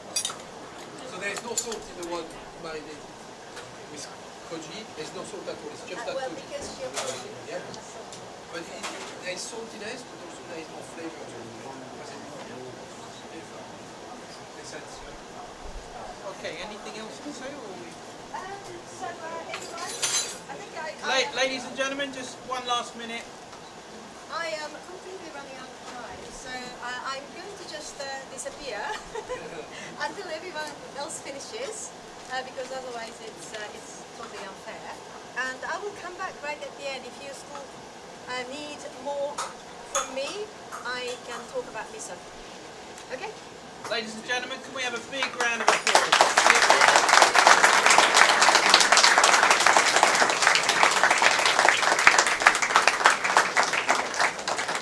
Okay, just while Mark's getting set up, you can have a quick sort of 2-3 minute comfort break, but we will be cracking on as soon as he's ready. So if you need a smoke or you need the toilets, grab it now. Otherwise, we're going to be moving on to this next great chef.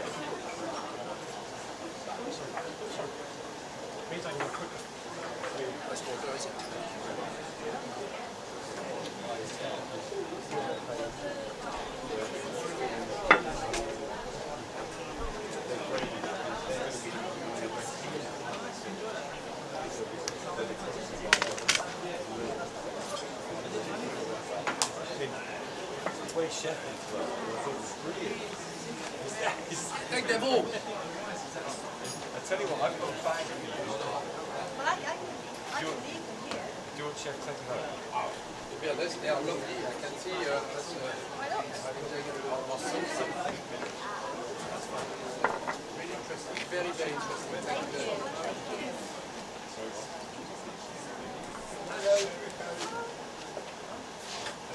How was it? Nice?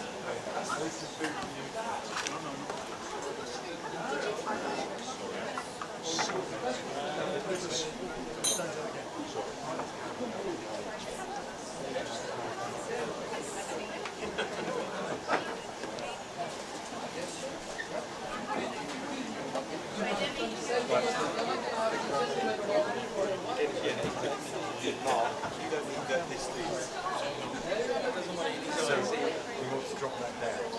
So John wants to drop that down.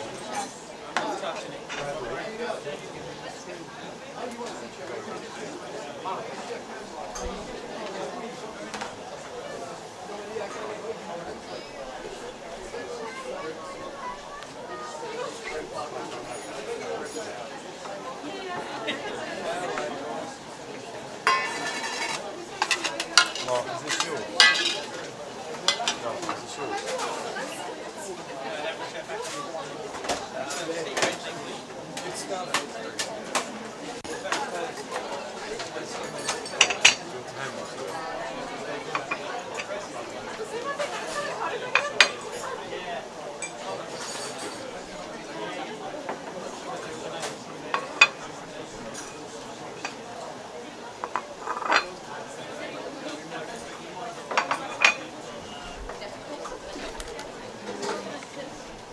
Sorry, I'm doing 5 plates of it. Sorry, this is clear apart so I can get rid of it. I'll put it up just in the back roll. I just need to get to that very good.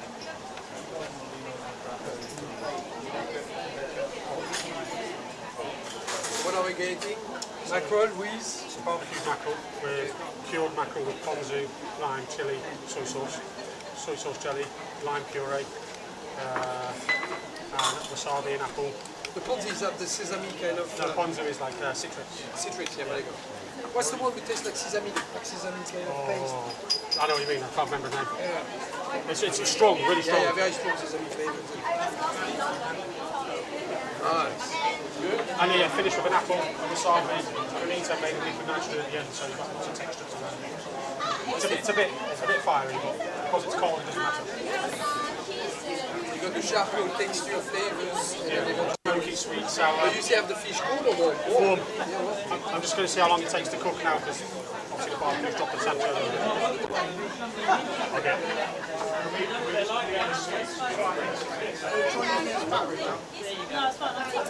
Obviously it's a Japanese barbecue as well, so it fits in, doesn't it? They are actually quite practical, it seems. Oh, they're very good. Yeah, because before you used to kind of have to have a big setup. Yeah. I remember the green egg in the kitchen and all that, but now with those little things, yeah, you can put them in the corner of the kitchen and they kind of work well with it. Better than Tesco Spice Works.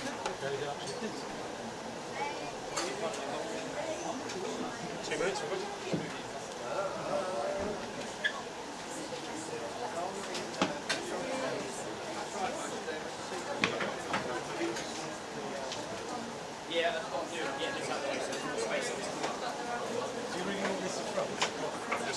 Just we're just trying to get stuff out. So if these people can move, that'd be great.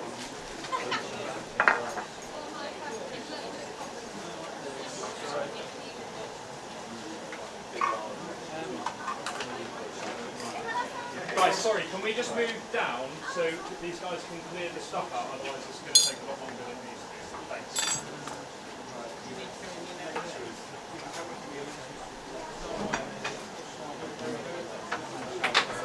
Ed, do you need anything out this fridge? Try and grab it out now. Probably Chris one a bit of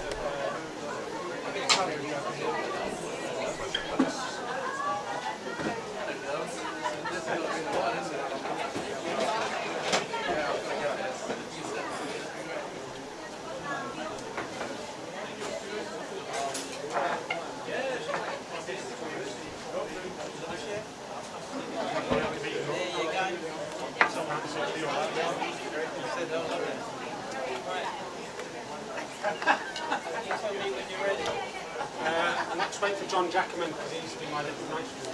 Is it? Maybe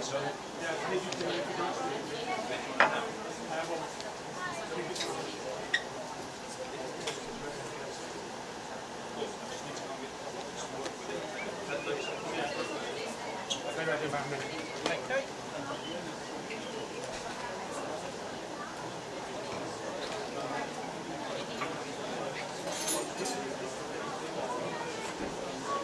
I really want your monitors on the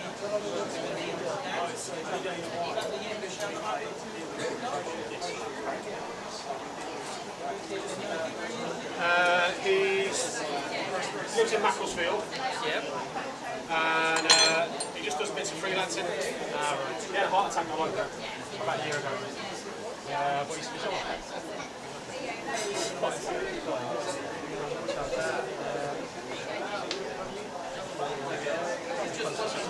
Yeah, I was going to say, he's older than me. I'm 61.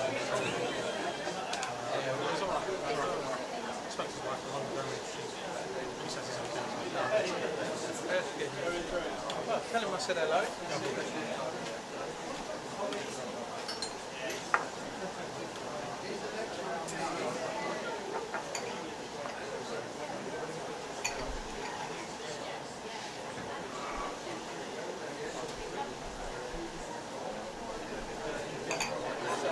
You've got Shepherds in Cambridge.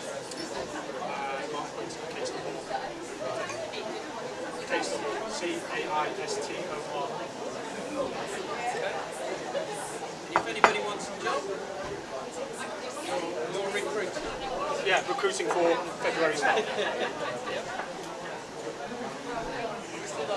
Will you look at part-time if they're students and they're in the area?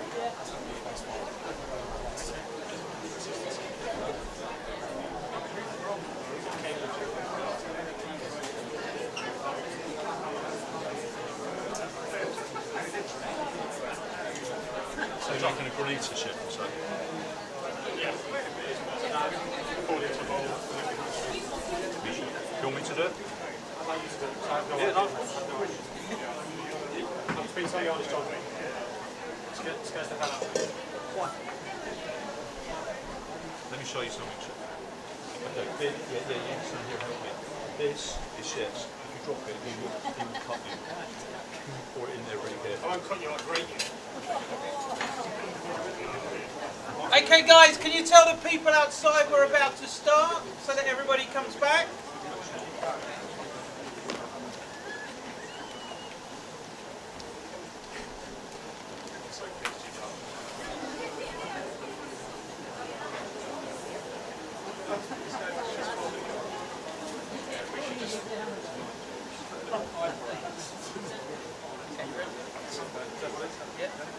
Okay, ladies and gentlemen, guys and girls, and we're now moving on to the next part of the show today. I hope you'll agree with me that this morning was a real education journey, really, through flavours and tastes of Omani and various items that Academy covered. We're now moving on to his famous chef, Mr. Mark Poynton, and got two restaurants. Well, he's got one restaurant and one coming. Shepherd's Market in Cambridge, and then opening in February, just announced he's got Mark Boyton at Caster Hall. Caster. Sorry, yeah, I stand corrected. I'm a London boy. I'm not from around here. At Caster Hall. So he'll be recruiting in February. Anybody wants a job? So just remember that. But anyway, let's move on now and go on to some more dishes, some more flavours, and please shout your questions out if there's anything you want to know. But Mark, tell us a little bit about what you're going to do today. Right, boys, girls, ladies, gentlemen. So what we're going to do is we're going to use what is quite an Asian dish and cook it in quite an Asian sort of style, which is something that's new to me because I'm quite a classically trained French chef. So it's as new to me as it is to you, so hopefully it'll work out. If it doesn't, Ben will tell us, because he's going to taste it. I'm sure it's going to be fun. So we're doing cured mackerel and barbecued mackerel on the Conroe barbecue, which is a Japanese barbecue. So the cured mackerel is going to be with ponzu, lime, red chilli and soy sauce. We do that to taste, there's no measurement for that because obviously every piece of mackerel is different. Lots of things you'll be told you need to use a recipe, but you also have to use common sense. Mackerel comes in all different shapes and sizes, hence it has different amounts of fat, so we have to do it to taste. We can't do it to a strict recipe. If you look at the recipes online, it says a certain amount of stuff. If you do this recipe yourself, don't add it all, because you'll end up cooking the mackerel, which is not the wrong one to cure. So we took mackerel fillets, filleted it, pin boned it, chopped off the top and the bottom, and then we've diced it to make a mackerel tartare. Cured mackerel is what we're going to do. And we're going to barbecue these fillets. So we're going to have smoky, we're going to have salty, we're going to have sour from ponzu. Ponzu is a Japanese citrus fruit. And then we're going to have chili, so we've got some heat. And then to finish, we've got wasabi and apple granita made with liquid nitrogen. For those of you that want to try it, I found out yesterday by mistake that if you're going to juice wasabi, make sure you wear goggles because it hurts. It burns your eyes and burns your nose. So make sure you wear goggles. I'm never doing it again. This is a one-off for you guys, okay? So what we're going to do to start is I'm going to place the mackerel on the barbecue. So I lit this barbecue about an hour ago. We're going to cook it flesh side down first, which is what you normally wouldn't do with fish. You'd always go presentation side. But I just want the flesh to start to cook. And what you'll notice, I haven't added any salt yet. Because we've got these sort of Asian flavours, there's lots of quite salty things in there with the soy sauce and all that sort of things, and it's really, really strong. So we want to taste the dish before we actually add any extra seasoning. So the mackerel's going to start to cook on there. I was going to do 5, but I can only fit 4 on there, so you're going to have to fight amongst the last 2, I think. And while we're doing that, we're going to cure the mackerel tartare. So basically, from the 5 fillets of mackerel, that's all the tops and the bottoms, that's how much you get. So you don't waste that, you use that, which is quite important in cookery.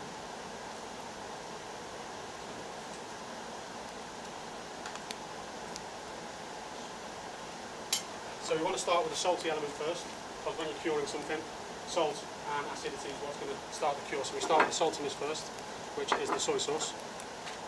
All different types of soy sauce out there. Use whichever brand you fancy. I like this tamari one.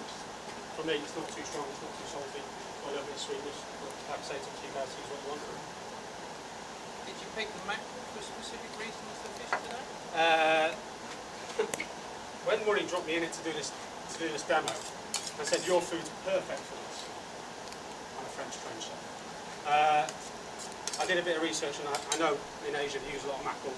Bonito comes from tuna and all that sort of stuff, and it's all the same family, it's all the mackerel family, so they eat a lot of this style of fish over there, really. That was the main reason behind it. So we've got the soy sauce, and then we have the ponzu, citrus fruit. A little bit. And then we taste before we add anything else. You're going to give Ben more a taste? Not till I'm finished now. He's got his own spoon. He's got away. The ponzu is actually soy ponzu. The ponzu. Yeah, it's got soy in it as well. Yeah. So the mackerel's nearly cooked, so I'm going to take that off. Right, John. Sorry. Make sure we don't set the fire on. So that's salty, but there's also a little bit of acidity in there. To increase that acidity, we're going to add a bit of lime juice. all things when cooking, we think about seasoning. Seasoning is the most important thing when we do food, when we do any food. And seasoning isn't just salt and pepper. It's the most important thing to remember. Salt and pepper is not the only seasoning in the world. So we have lime juice because that's quite important seasoning for me. And what you'll notice is in this recipe, and any of you that bought my cookbook, it's just for you, it's available to buy from mjprestaurant.com, is I don't use a lot of pepper. Reason being is it's quite harsh. If you cook it, it becomes bitter, and on its own it's quite harsh, so I don't use a lot of pepper unless it's for specific things. I'm not using any pepper in this dish either. So you taste every time you add an ingredient. Yeah, so we see the flavour profile. So now that's quite really lifted it with citrus quite a lot. But you can't taste the saltiness as much as the white again. So that's what you were saying, that basically exists with the tea, taste Exactly. long, and Taste decide long. how you Yeah, balance your dish. exactly. And then we add chilli a little bit at a time. Because if you get it wrong, you're going to have to go fishing to get more mackerel. So you would normally do this dish a la minute at service. If I was doing the service, yeah.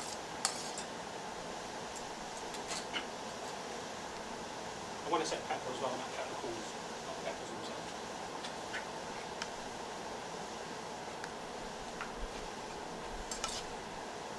So you specifically built the dish around the different flavours, the saltiness, the sweetness, the acidity. Yeah, 100%. That's how you created this new. And texture. Yeah. Texture is really important. So I think that's ready. Go on. Yes, I do. Okay. I have to trust you. So the mackerel's ready.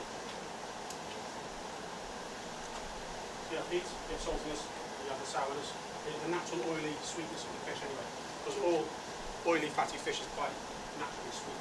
Big salmon, trout, mackerel, all those sort of things. They are quite sweet fish. Very summery. Exactly. Fresh, isn't it? Yeah. But that, what kind of chili is that? You've got almost that really, the pepper. Yeah, it's just a red bird's eye chili. It's not red hot, No, it's not. but it's nice. But it's tempered by everything else, and that's the important seasoning. You know, if you eat that chili on its own, you'll blow your socks off. Because it's with everything else, it's tempered quite a lot, which is what we want. And are you going to be crisping up the skin on the mackerel, or you want to serve it without the crispness? In an ideal world, yes. Not today, because it's going to create lots of flames and lots of smoke and probably set off the fire alarms. Okay. And if you don't know, there was a fire here a couple of years ago, and that's the reason this room the way it is. So I'm going to leave it the way it is for now. So we start to build the dish with just a small amount of the cured fish on the bottom. And whenever we think about creating a dish, we always think about how the flavours are going to work when we eat it. And when I worked for Daniel Clifford many years ago, before most of you were born, he always said to me, when we create a dish, we should think about it that if you were to put it in a blender and eat it, you should be able to taste everything. So when you've got a dish and it all looks pretty, you still need to be able to go through the dish and taste everything as you eat it. That's what you need to do. So we've got the mackerel on the bottom. With creating a new dish like this, if you're thinking about putting it on your menu in your restaurant, how long before it would be ready for the restaurant? Would you be able to box it off straight away, or you mess around with it a little bit? Depends how many times I do it wrong. Because you do, you know, as we all play on plates of food, we do it wrong. We cook bits of food, we do it wrong. So anything from a week to 6 months, you know, things take time. Like for the new restaurant, for example, in Norwich, we've started to, myself and the head chef employed for that, have started to do dish development now for Norwich for February, trying to get things right. So it can take a long time, but it can be quite quick and instant as well. And it's trying to use different ingredients to get the flavour profile you want. So if you think chilli, there's hundreds of varieties of chilli. You know, you don't just want to go and buy a chilli and think it's going to work. You have to, you know, buy the one that is going to work for that flavour profile. And sort of thinking about your new restaurant, Yeah. have you got a concept in mind?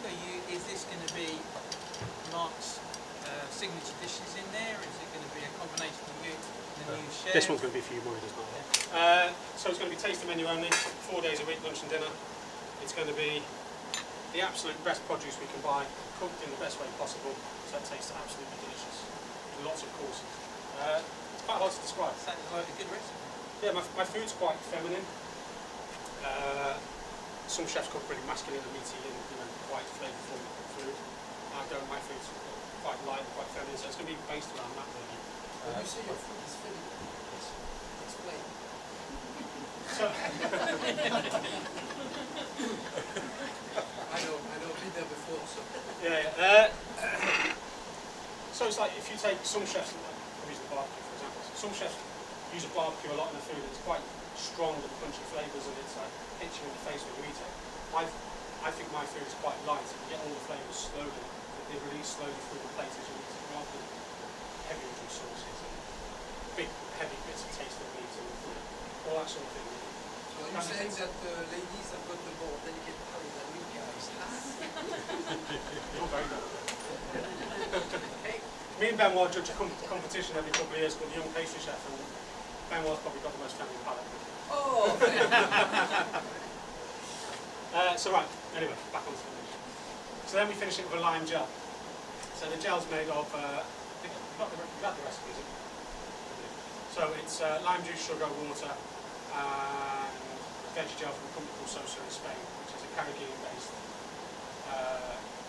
gelling agent. Boil everything together, let it set, blitz it in a blender until you get smooth gel. So this is going to add some more acidity in the dish and also a bit of sweetness. We'll do that around the outside.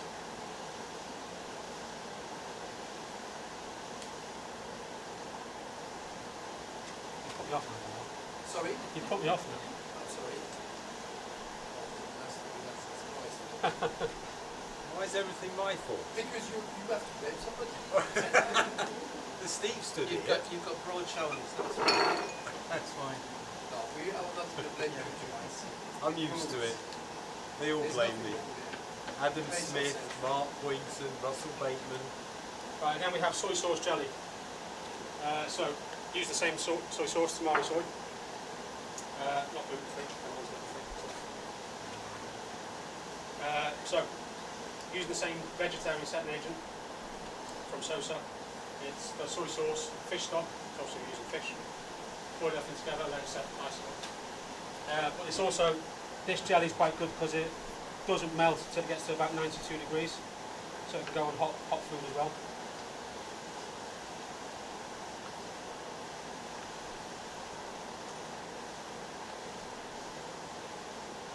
And is this something you used before, or is this a creation for this dish? So I've used soy sauce jelly before, Yeah. and I've used the lime gel before, but not on this dish until last night and this morning when I was doing the prep. So, but it's flavours that go together, and that's the whole thing about creating dishes. You know, we're trying to inspire using these flavour profiles. Did you give Ed a heads up on what you were doing before he had to choose the wine? No. No, that's good. So we'll see how good he is today, yeah? Well, that's the point, isn't it? Because he supplies my wine, so if he's no good, I get a new wine supply. If any more wine suppliers. No, it's quite difficult anyway from a wine perspective to have something that is salty, sweet, acidic, fiery heat, and then wasabi heat as well. So we'll see what Ed does. Can you do that plate as well? Because I've just put the last piece on. No, because he hasn't got enough tartar. We'll just put the garnish on there, that'll be fine, Chef. Is that okay? Anything else, Maureen? No, He's interfering again, Mark. I'm motivated here, thank you.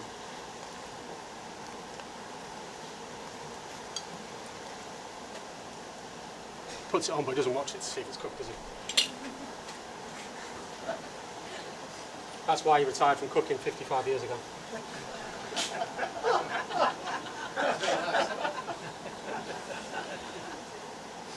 But then again, one thing Mark's forgotten is who does the press release. Steve Monkley. No, he doesn't. He'll proof it though, Mark. Yeah, exactly. Guys, any questions for Mark while he's just plating up here? No? I like the sound of that. There you go. See, you've told him everything you need. Yeah. fire away.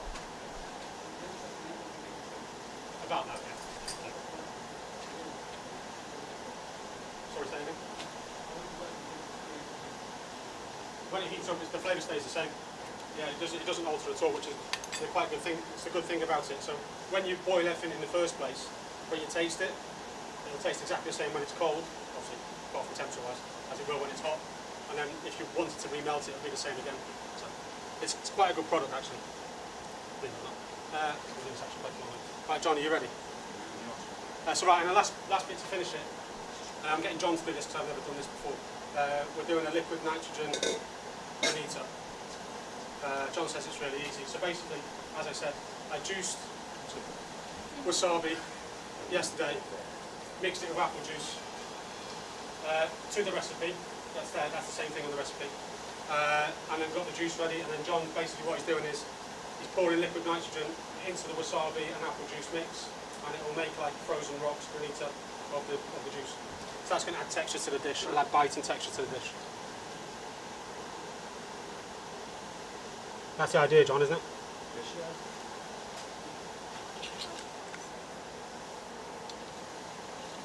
John, explain a little bit about using liquid nitrogen. What's the safety side of that? Okay. So,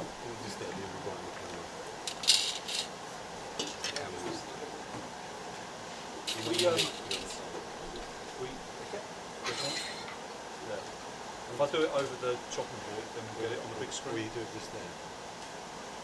You come round here, John. There's loads of it. Yeah, that's no worries. We'll get that done. So we like using liquid nitrogen because it's good theatre. It does have some practical applications as well, but we like. A lot of chefs will come to you and go, "Yeah, no, I'm not having that in my kitchen. It's way too dangerous." And you go, "Okay, fine." So you'll have a deep fat fryer in your kitchen that runs at plus 190. But you won't have liquid nitrogen in the kitchen that is minus 198. But understand. Does anyone want to come and put their hand in the liquid nitrogen at minus 198? We're looking for a volunteer. Lois. Just should have emailed me and you wouldn't have got picked on, would you? So Just while John's doing that as well, I'm just going to finish the dish with some fresh lime zest as well, just to give it that lift of you don't have to if you don't want to. Do you not want to?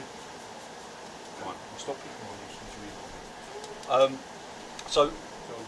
Quick science lesson without boring you too much.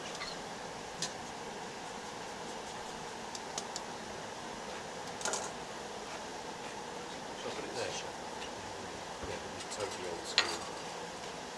Chef, am I right to move this plate? You do whatever you want, John. It's your business.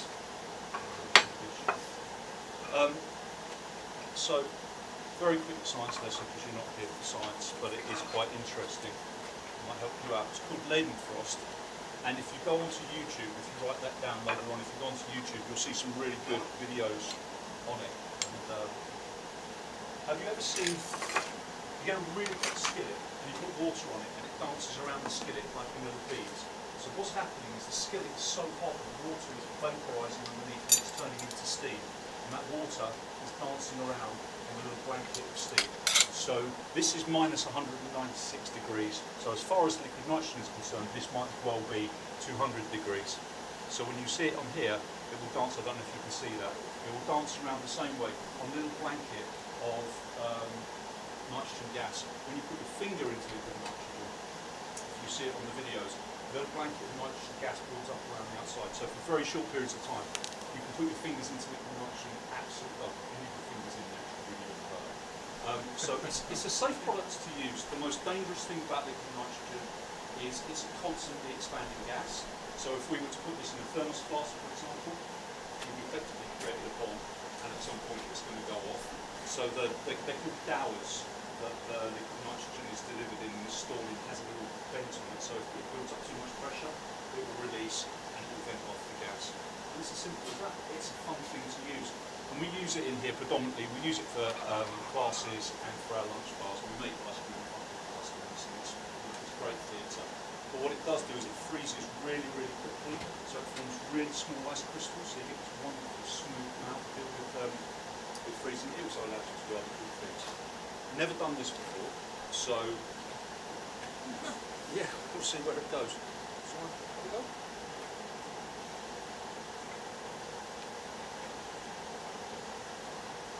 Up there, sir? Do you want the whistles or just let's give this a go.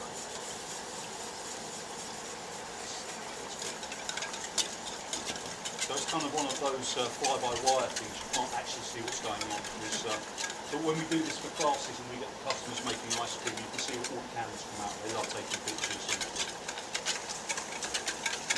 And it's great. We get our liquid nitrogen from a company called Mansfield Cryogenics. A little bit more please, maybe. So they come, the first thing they're going to do is do a risk assessment. Like I say, the biggest thing they're looking for is a well-ventilated area to make sure that the nitrogen can vent out. This room is perfect. They rent you the dower, and then once every 6 weeks they come and they do a bit more honesty.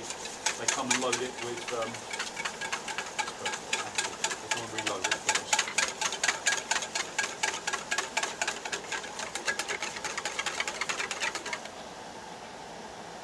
Sorry. Yeah, so it's just literally freezing it. Hopefully. So very, very, it will start freezing it and John for whiskey. I'm not sure. Sorry. This is why I got John to do it. It's cool. It sort of gets itself on the cusp. What you find is it freezes around the outside of the bowl first. It will gather on the outside of the bowl. And then all of a sudden, it'll just go. To know when you're ready to go with it, when all of this, for want of a better word, for when all of this steam and smoke has disappeared. Any more food? Give it a sec, give it a sec. A bit more? So it breaks up a little bit more.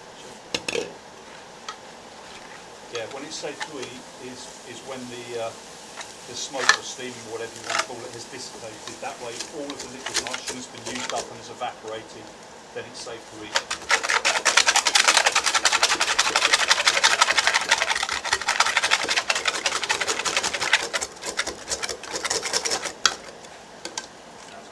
Is that right?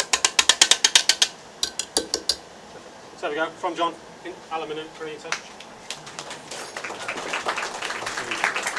Get my spoon in there.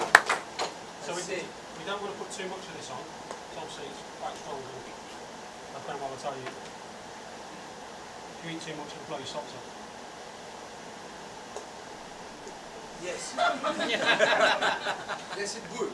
But that Wasabi bang. is the reason why it's got apple juice in it as well, because that tempers the heat a bit. Yeah.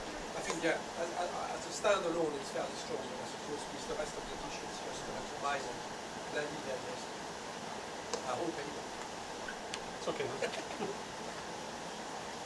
But there is a smooth texture. I mean, it's very close to a sorbet texture. We said gravity as such, but it's Smooth, yeah. very well, obviously. Yeah.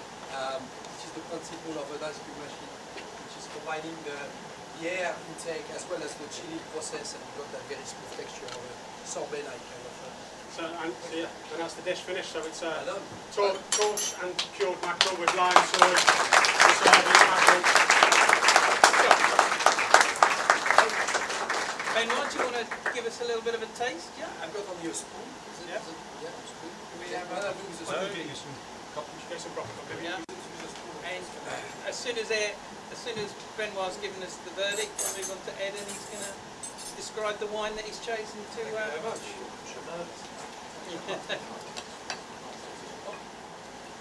Okay. Is this where Mark feels under pressure now? No.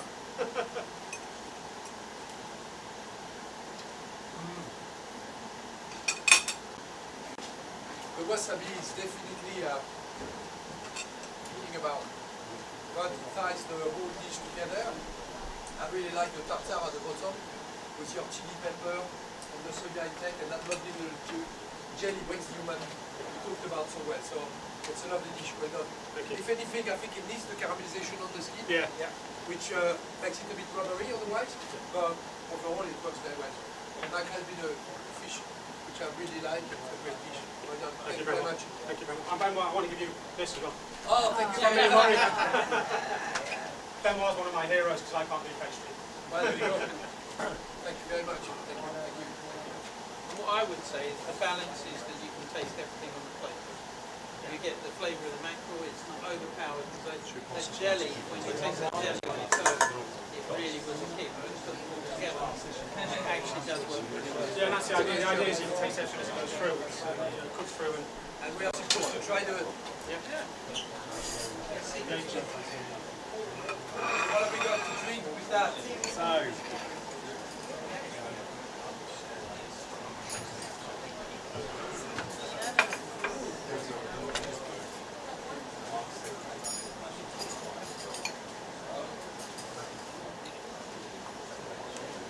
So Ed, what are we looking at here? What have we got?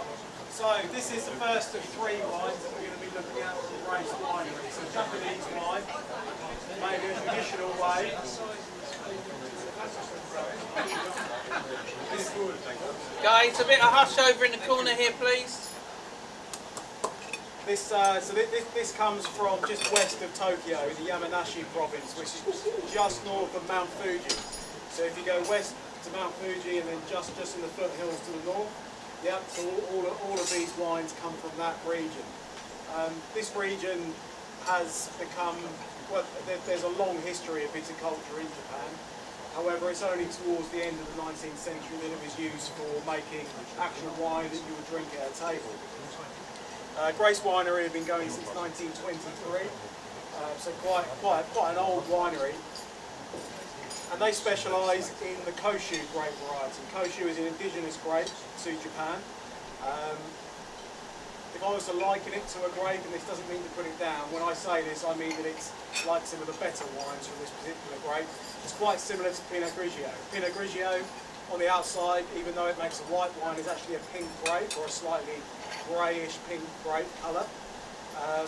This is very similar in colour and in style, but it's more likened to some of the Pinot Grigio that you would find in northern Italy, well, very far northern Italy towards the mountains. So you get this lovely floral edge to it. The reason I picked it with this dish is because it complements the apple. You haven't got too much acidity in there, which isn't going to be affected by the spice. If you have a very acidic wine and you have hot spice, it just increases that burn, and it sort of burns in your throat. It's not a nice sensation.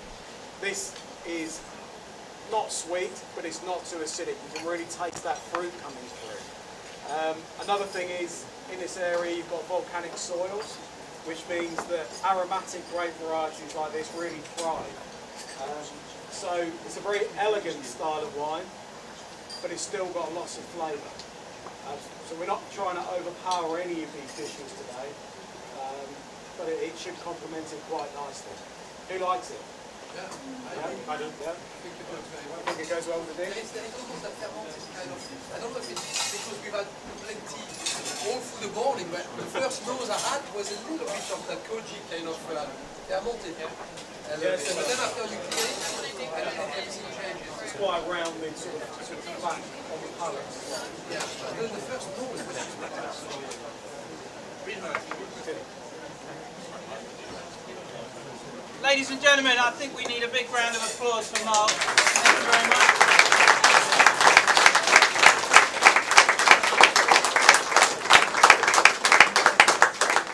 John, how long do you need? about 2 minutes, Chef. So don't disappear, guys. Next one's up in 2 minutes. Which one would you prefer to get on? Chris Lee wants another one. That one?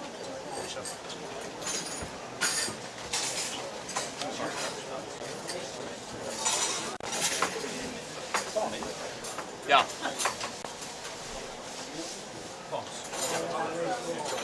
It's the shisho leaves. Chef Akeem must use it. Anyone else want one of those here?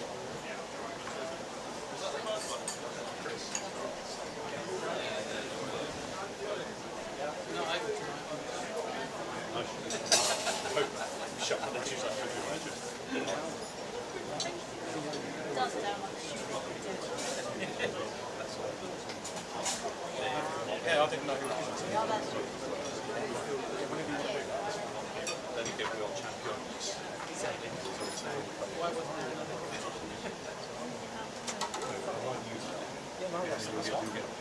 Yeah, that'd be right.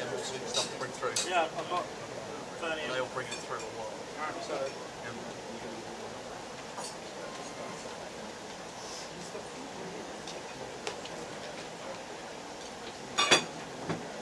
Finish out when you're ready. Chef.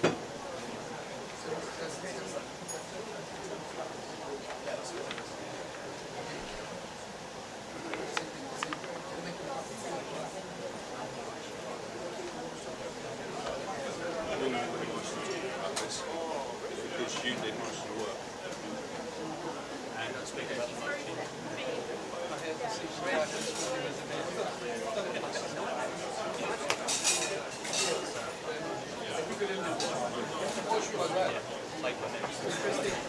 Oh, yeah. The thing is, it's not going to be long for everybody, is it?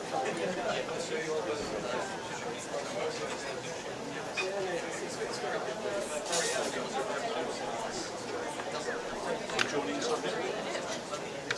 You're going to, Molly, you're going to join us up here while we're doing this demo?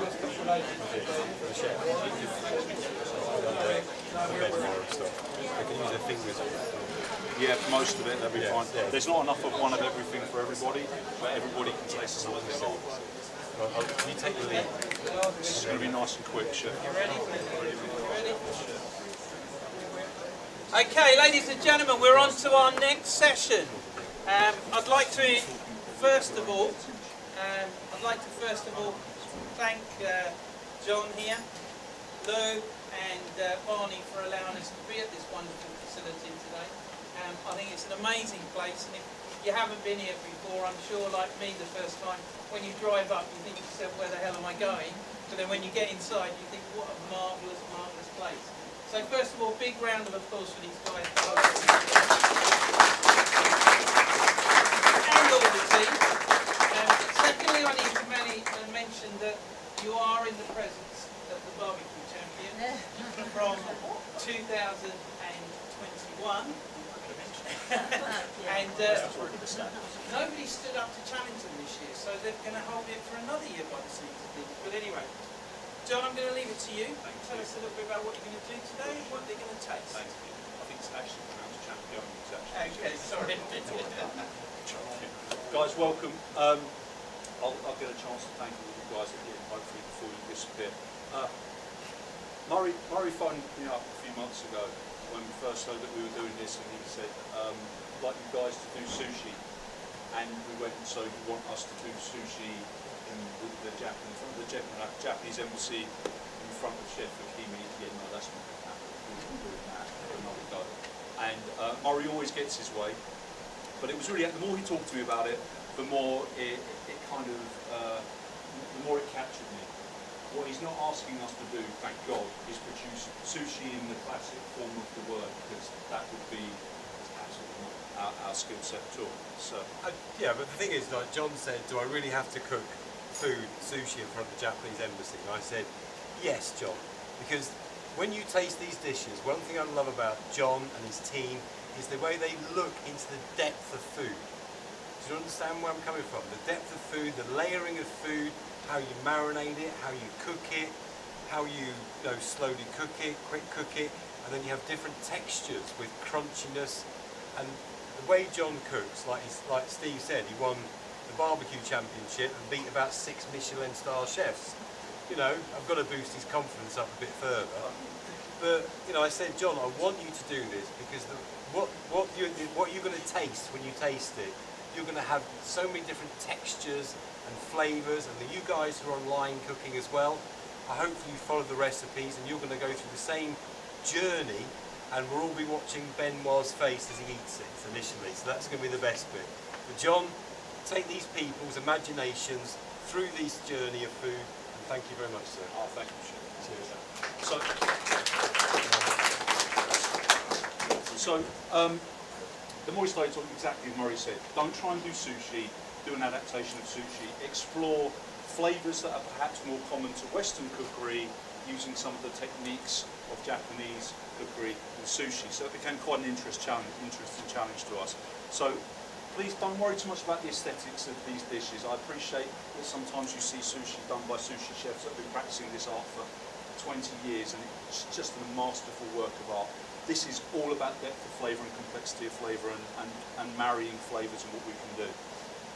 So we've done 4 sushis for you. We're not going to do any in front of you. We've done 4 sushis. We're going to pass them around. There's not enough for everybody to eat every single sushi, but there's enough for everybody to have a little bit of something. Should we start with the pork? The pork was something that's kind of dear to Barney and I's heart, because for the signature Brew Dingedale barbecue competition, we put a lot of research into cooking pork and Carolina pork and how they eat pork in Carolina. Carolina, every different region of the United States is great at a specific type of barbecue. They have their regional specialities. So if you went to Texas, for example, it's very brisket and beef led. Carolina is very pork led. So we started studying what the guys in Carolina are doing. It's very vinegar based sauces, and if you haven't tried it, please do. It's an absolute revelation. So they'll have vinegar sauces for dipping, they'll put vinegar sauces through their pulled pork, they'll put vinegar sauces through their coleslaw, which starts to break down the coleslaw in a slightly different way. And whereas we perhaps traditionally mix mayonnaise to our coleslaw and it gets very fatty, and you have a brioche bun, fatty, coleslaw with mayonnaise, fatty, pulled pork can be quite fatty. This just cuts through it, and it's just so balanced and delicious. I really implore you to try that at home. So we thought, could we incorporate that kind of technique into a sushi? So sushi rice, which Erin cooked for us. And Erin took some advice this morning. Thank you so much, Chef Kimi, for saving our asses on that one, because it was going horribly wrong. First lesson, and a lesson we want to pass on to all of you guys: don't cook sushi rice on an induction hob. It does not work, because an induction hob pulses, and sushi rice needs constant heat, and it just doesn't enjoy it. So Chef Kimi gave us a very quick masterclass on sushi rice this morning. And we've put through Carolina vinegar sauce through that. So whereas traditionally, and I'm not going to try and teach you how traditionally you do sushi rice, traditionally it's with the mirin and the rice vinegars, and you drop that through at the end. We've put the Carolina vinegar sauce through while it's hot, so it absorbs it in, you get that wonderful Carolina flavour. The Carolina coleslaw, as we've discussed, the pulled pork, which is just a base staple here at Ice, to be honest. So it's rubbed, it's smoked, it's slow cooked, it's pulled on top. And then a little bit of what we call our pork quaver. So pork skin, boil the pork skin, dehydrate the pork skin, deep fry the pork skin, you end up with these wonderful pork quavers. So it's just kind of flavoursome, and something that we like. So should we pass those around first?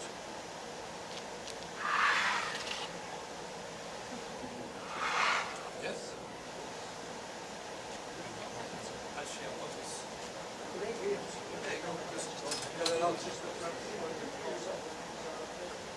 There won't be enough for one for everybody, but There's not enough for one, then you get you and for me. let's try to loosen it.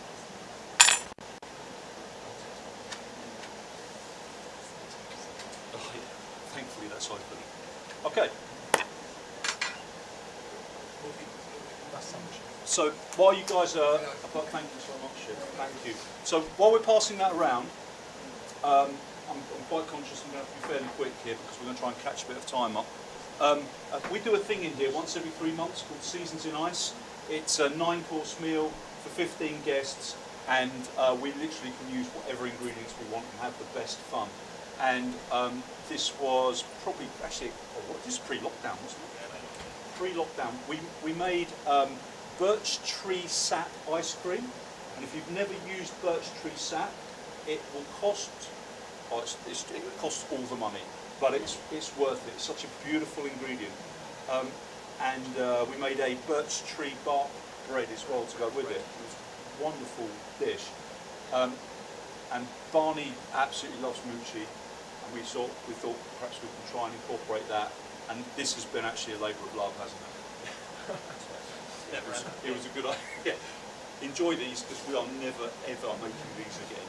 But yeah, do you want to explain what you've done? I'll attempt to. So yeah, mochis, I love them so much. I have a serious addiction to them.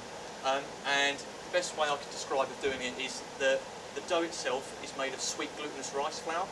So you get your sweet glutinous rice flour, and I've done it in a very unconventional way. I think it's the best way to describe it, because if you watch it online, you'll see them beating the doughs constantly. Whereas what I've done is the lazier way, if you wish, I've done it in the thermo. Thermo to me is doing the same thing. So it's cooked it all out, so you get this beautiful silky smooth dough, and it is the most stickiest thing known to man. It sticks to everything.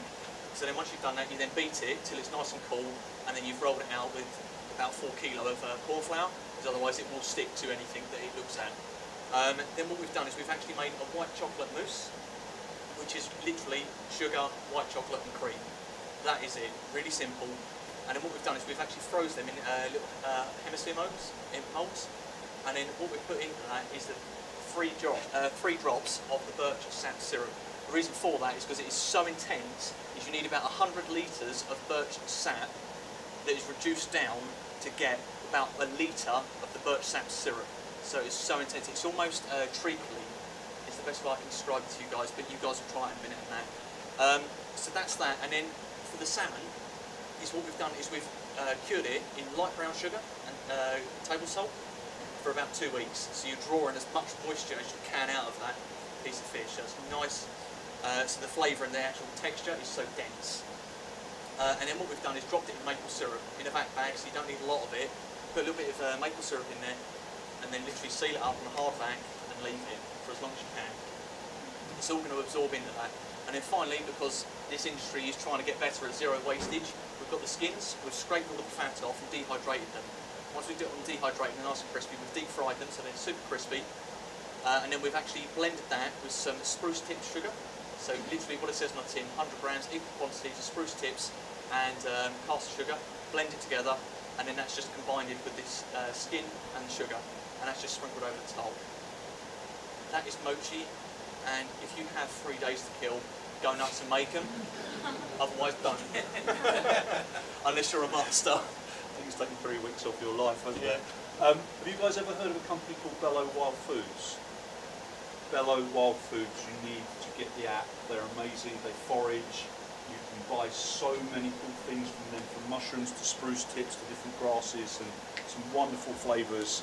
And highly recommend exploring some of the stuff those guys do. So yeah, enjoy these. They're not going to cut very well, are they? No. You're going to kind of have to go either one each or Lady in the Trampet. yeah, that well. So 1 each. Okay. Go.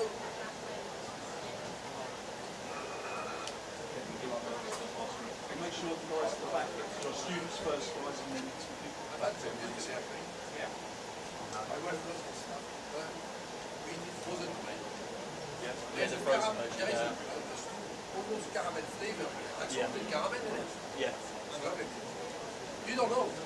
Dessert, starter, we cross in the border. It's very nice. Honestly. Yeah. I like everything about it. Oh, thank you, Chef. Okay, guys, the next one, very, very simple. It's not going to take an awful lot of discussing. The same sushi rice, but we were given a sample bottle a few weeks ago. I'm going to let me eat that first because we've moved this. It's good. You should do this. I don't know why I have to do it. Okay guys, we got you back. Excellent.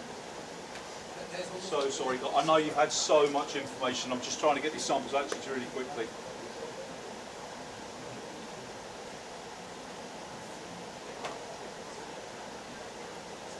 Are the guys at the back there? Yeah. Guys, we make sure they've gone to the back as well.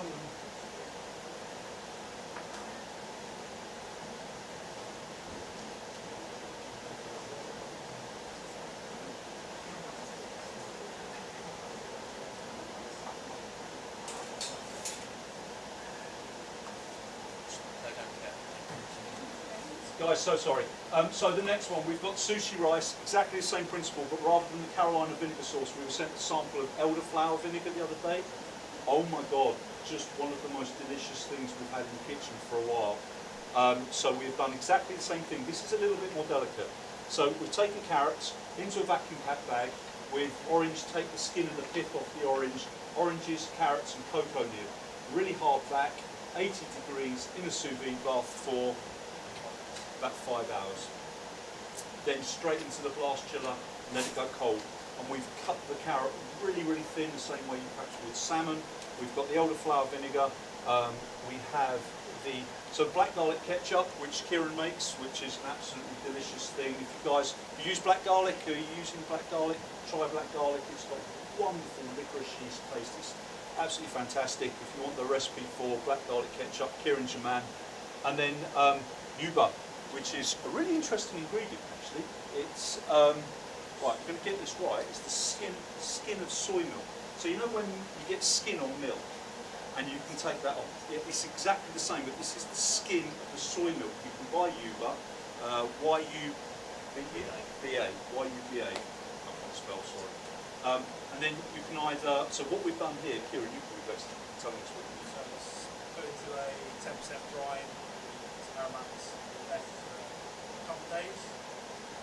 Just sliced.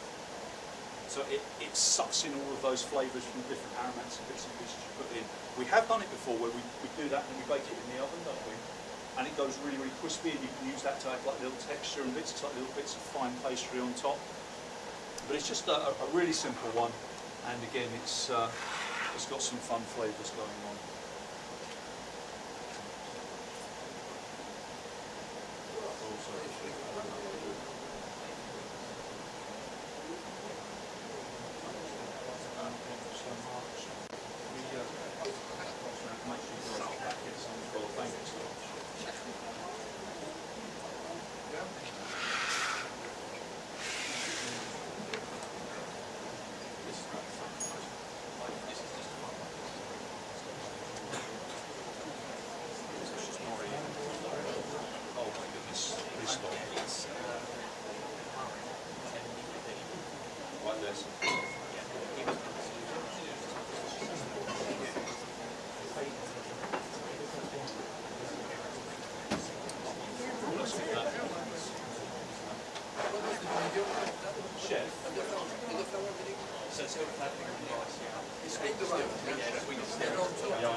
We're in trouble. That would be hard to find, Bill. I have faith. Does that mean you want my expertise, or do you want me to come here to... No, we're going to talk about chauffeur sauce as well as yours. I'm joking. I'm joking. I'm joking. I'm joking. We were talking about the nori. It's important because they got the sent from Lake's Village, didn't they? Yeah, So apparently said we'll do it the same way. Just no, just give me 10 seconds. Guys, are we ready to do the last one? I'm so sorry. I'm just quite conscious we've got quite a few more demonstrations to get through, and we just want to clear the decks. So real cheers. Through there.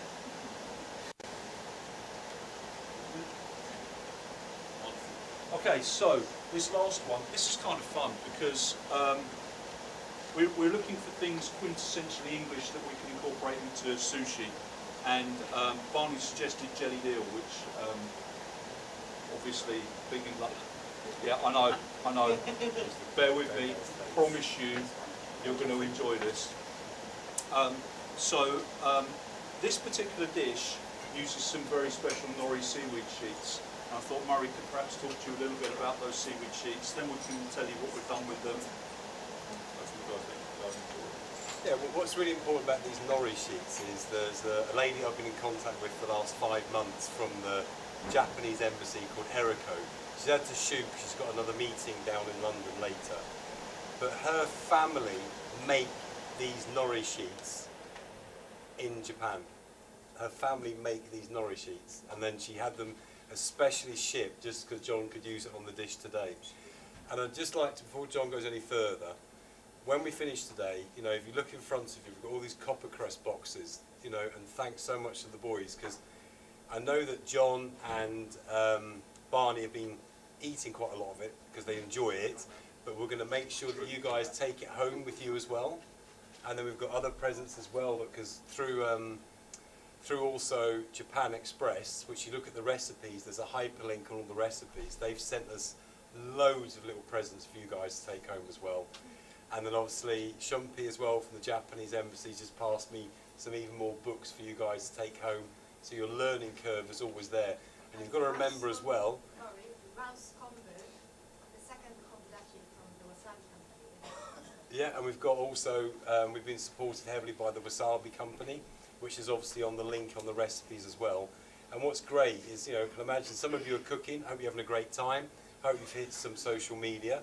Some of you are watching, but because we're recording today, if John shuts up, because we're recording today, you can go back and look at the recipes, follow the recipes, and really enjoy your journey even deeper, especially with what Chef Aki's gone through, because my goodness, I'm sure most of our brains are on fire from her this morning. But I was going to hand you back to John.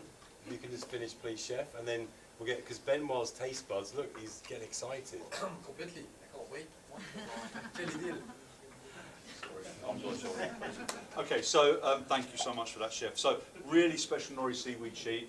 I've been doing this for probably a couple more years than a lot of you guys, and I'm still every day learning so much about cooking.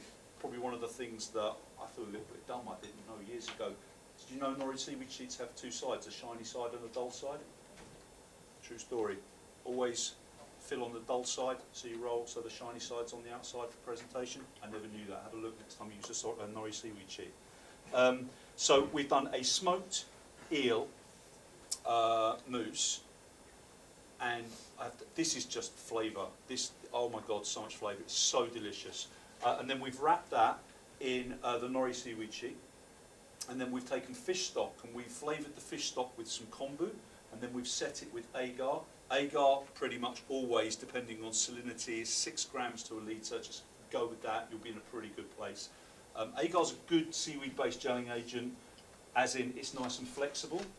But if you want clarity, if you want it to be crystal clear, there's other ones. We can talk to you about that another time. But so we've then rolled, I say we, Kieran and the guys, we've rolled that in the seaweed sheet, and then cucumber, and we've marinated the cucumber in sweet. This is a really awesome product. It's actually a Norfolk product, and I really highly recommend you hunt this product out.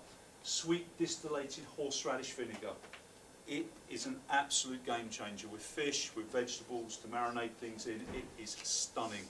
So we have marinated the cucumber with some sweet distillated horseradish vinegar, and the idea is that that vinegar is going to cut through the fattiness of the mackerel, and obviously the gel on the outside gives you the jelly in the jelly deal. So it's got a lot of flavour going on, this one. We're kind of proud of this, so I hope you guys enjoy it.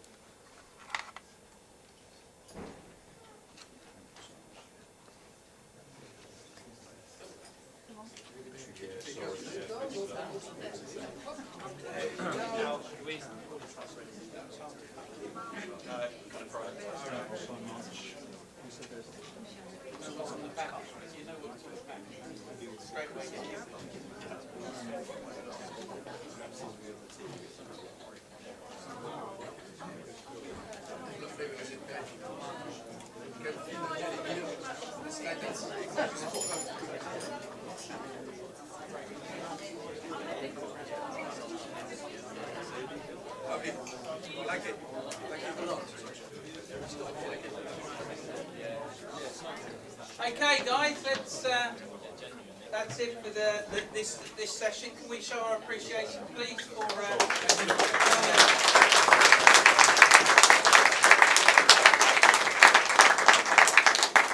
and it's now beer time. And Ed's passing round the beers. You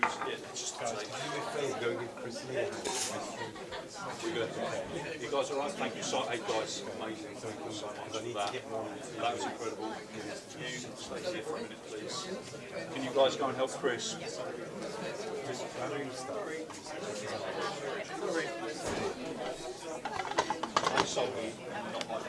that ready to go? Yeah, just needs to. I'll probably just leave him there. Yeah. I'll just leave it in there, fine. I need him on the top. Let's get set up. You've got that? You've got that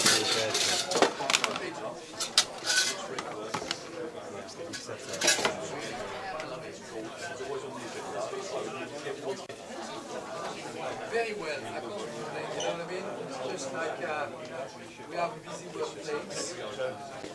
Steve? What about cooking? All right, because I do my cooking.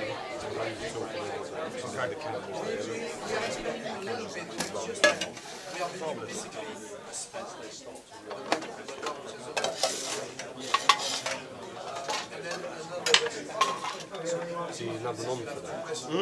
You need another non? Yes, hopefully it should be.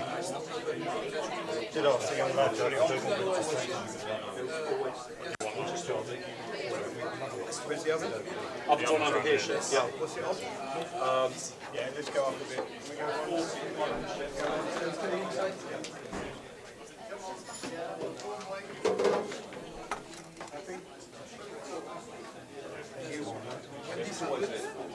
The next couple of years. Because you're plating up here.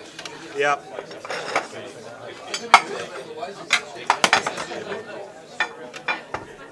Wag it up. Do you want me to put them on the board? I'd like to see pictures so you can go, bud. We do. Well, you can run me through how all this works. No, they can go now. That's just the carrying. So run me through this. So this, Okay, so medium. It will go in temperature shift, so whatever you want it to be. Medium, that'll tick over. Go 150, is that right? Yeah. just know the sounds retarded. Next year, That's just going on. Telling you what temperature it is now. Don't make a mistake and lean on it because it just freaking tickles. So, The fans on. this is a Sorry, beer chef. Can I with just rye jump through there, as well. please? So it's from the same company that provides the sake as well. So just you've need to make still sure the got mine's at barley, the top. yeast, hops. You've got rice in there as well. This is a collaboration between Yeasty Boys, like the craft beer brewer, and Japanese rice farmer. So I think the rice side of it is premium flavour. Who's had rice beer before, all the rice in it? They're becoming more popular, definitely. But I think it matches Asian flavours a lot more than some of your traditional lagers and beers and all that sort of stuff. So it makes it a really sort of fresh, crisp, clean sort of flavour. So I hope you enjoy it. The reason I picked that was to A, show something a little bit different, but because of what John was doing with the sushi and not going down the usual sort of route with sushi, and particularly some of the sort of sweeter flavours in there as well, I thought a beer would work a lot better. So I hope you enjoy it. Really good.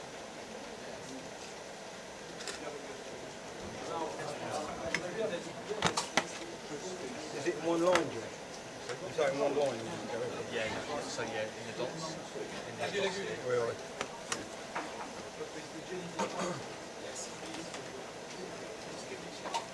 Yeah. Is that yeah, I'm ready, or yeah, I'll give you a shout? Yeah, I'll give it a shout. Okay, mate. Are you working with them? Ed's working with me. Ed's doing all the talking. Sorry, chef.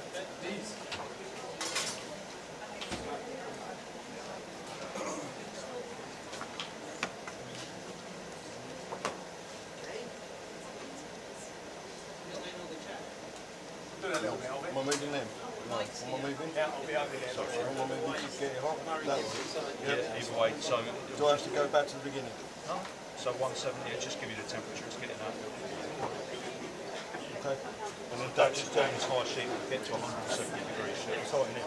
That's pretty hot. That's going to tickle. 150 is its lowest because it is temperature. If you want me to bring in some portable... No, I'll just take something. Is that right to go onto there? Yeah, that, you won't burn that, chef. You say that? The white surface you'll knacker it, but the dectin is not even a problem. Perfect.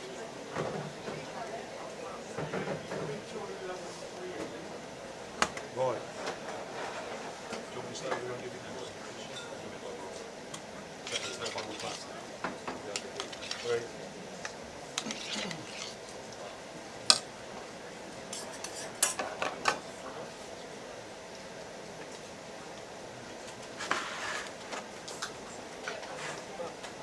Yep, that's good. And you're the gob on legs there, yeah?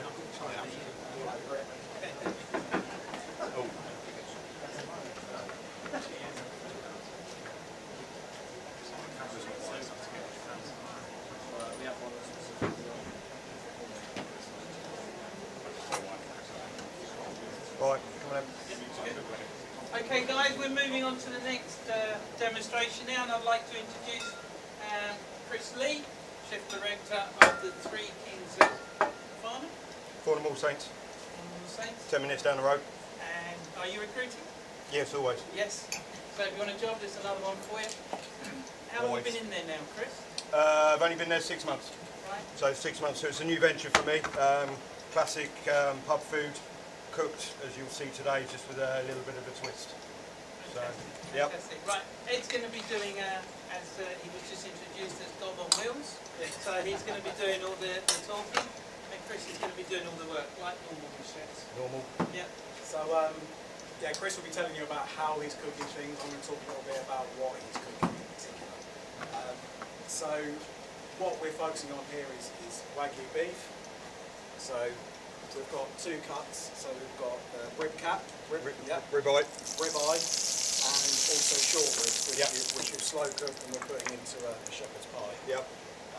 So, combining 2 different sort of cuts and 2 different styles of cooking. Just to show the full texture of what we can offer, we're also working with some Wagyu fats as well, which Chris has taken off the ribeye. I'll do all that. I'll run through it. You're going to do that? Yeah, I'll do all the ugly bits. Any questions, direct to Ed. Okay, because men can't multitask. So what we've got here is A5 Wagyu beef. Wagyu beef has to come from Japanese breed of cow, basically. It's Wagyu in its direct translation, and anyone that speaks Japanese in the room can correct me. Wagyu in its direct translation means Japanese cow, basically, or cattle, I should say. So, in terms of how they look after these animals, very, very strict, high-protein diet.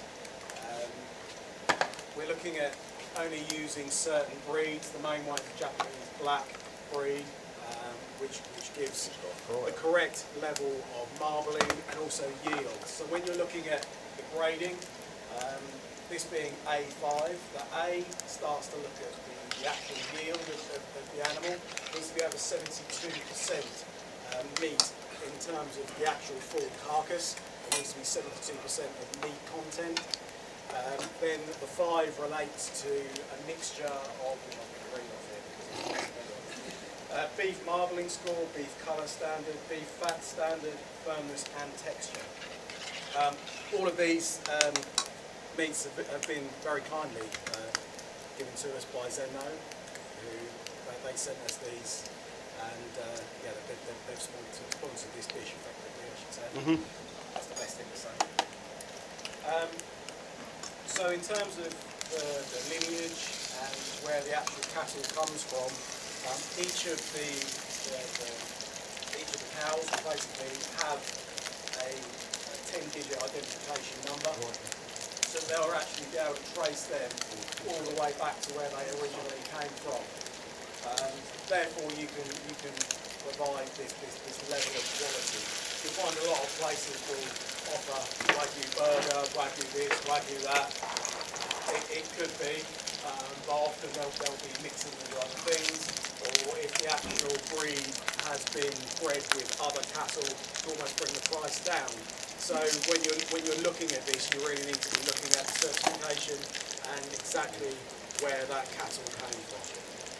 Can do. Can do. And over to Chris will tell you a little bit about more what he's cooking. Okay, so today what we've been doing is we've taken, as Ed said, the ribeye of Wagyu, which I've got in the pan now. Basically, for a ribeye, if you do the homework, it's normally cooked about medium rare, but obviously when you do it in front of so many people, then you can guarantee it's not going to be either of them, I'll guarantee you. So we're basically going to cook the steaks really, really slowly on the fat, and then we're going to get it nice and high temperature, because Wagyu beef needs to be quite crispy on the outside. It's the texture that it needs. So basically we're going to do the ribeye, which we pan fried. I've got a couple more already just in the oven. These ones are just to show you how to cook them, nice and crispy. I'm actually cooking it into the rendered beef fat. So what we've done is we've taken some of the fat off the Wagyu beef, put it in a pan, and then just leave it really, really slowly above the stove. And what it'll do is it'll just basically go into a liquid form, pass it, there'll be a little bit of fat still there, and basically so we're using that in all the dish as well. Going back to what Mark Poynton said, what did he say, he was a girly chef? What did he say? Feminine. He's a feminine chef. I'm the opposite. I'm proper flavours, heavy. I'm more of a winter chef. Mark's sort of more summer. So all my flavours are quite heavy, rustic, deep flavours, and basically this is ideal for me because I'm using everything from the Wagyu that I've been given. So as I said, we're doing the ribeye, which we're just going to literally pan fry today, finish in the oven for a couple of minutes, bit of rosemary, thyme and garlic and some butter. And it's just been cooked, as I said, in the beef rendered fat. Then to go with that, we're going to do some potatoes. So what we've done is I've done a potato terrine. The potato terrine, the potatoes have been really, really sliced nice and thinly. Bit of clarified butter to mix through it. You do it so that all the potatoes are sliced. Then you do a nice little, depends how much you're doing in a restaurant, we do a big tray. Obviously just for today we've done quite a small tray. Trim wax it or grease through paper it. One layer of the buttered potato, sprinkling the corn flour, seasoning, potatoes, corn flour seasoning all the way up. You want to go about half a centimetre just above it because obviously you're going to press it after that. So that then goes in the oven with some parchment across the top of it. Goes in the oven about 150 for about 2.5 hours. Take it out, just leave it to set up a bit, and then all you do is just pop it in the fridge overnight. You just check them things. Sorry, Domino's is ready. So literally just leave it to press overnight, take it out, trim it, and then what we do is to reheat it. Basically again we've gone back to the beef fat again, so I'll get it. It's gone back to the beef fat again. So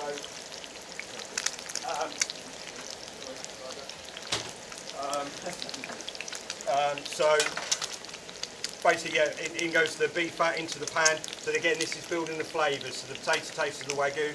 You've got the Wagyu beef that's cooking nicely, and then just the potatoes to finish it. Obviously, most dishes should have a starch. So what you want is a nice bit of colour on there, which is obviously done through the beef fat. Please stick, John. You're having your pans back. They're all good. So basically this is called a potato terrine, so that's fine. So we're going to just turn them off, it says, leave them just to sit there, and the beef fat. So we've got the beef fat potatoes, which we've done. We've got the Wagyu beef, which is just cooking nicely, just rendering down nicely. Is that one? This one? That one? Yeah, that's it. So to go with this, I've done again, we've taken some of the forerib. So the forerib of the Wagyu, or forerib of any beef, but obviously today it's about the Wagyu. What we've done is we've basically marinated the beef for 24 hours, some red wine, mirepoix, roasted thyme and garlic. We've taken out of the liquid that's been marinated in. Then what we've done is sealed it really, really hot, so it takes out some of the fat, again, which we've used, into a casserole dish. Into that casserole dish, then you do some more mirepoix, that you've used from the beef before.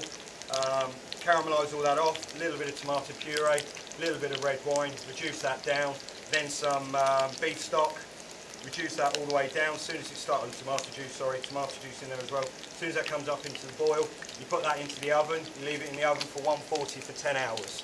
So basically it goes really, really flaky. Then when you take it out of the oven after it's cooled down a little bit, recommended, you take off any bones or any fat. You pick the beef all the way down to like a shredding of. I mean, you could use mince with this if you wanted to, so it's a traditional cottage pie, but we've done it this way just so it has a bit more texture. And then basically you reduce, so you pick all the beef down into shreds of, and then you reduce the liquor by half. So what you've done is again you're intensifying the flavour of the cottage pie.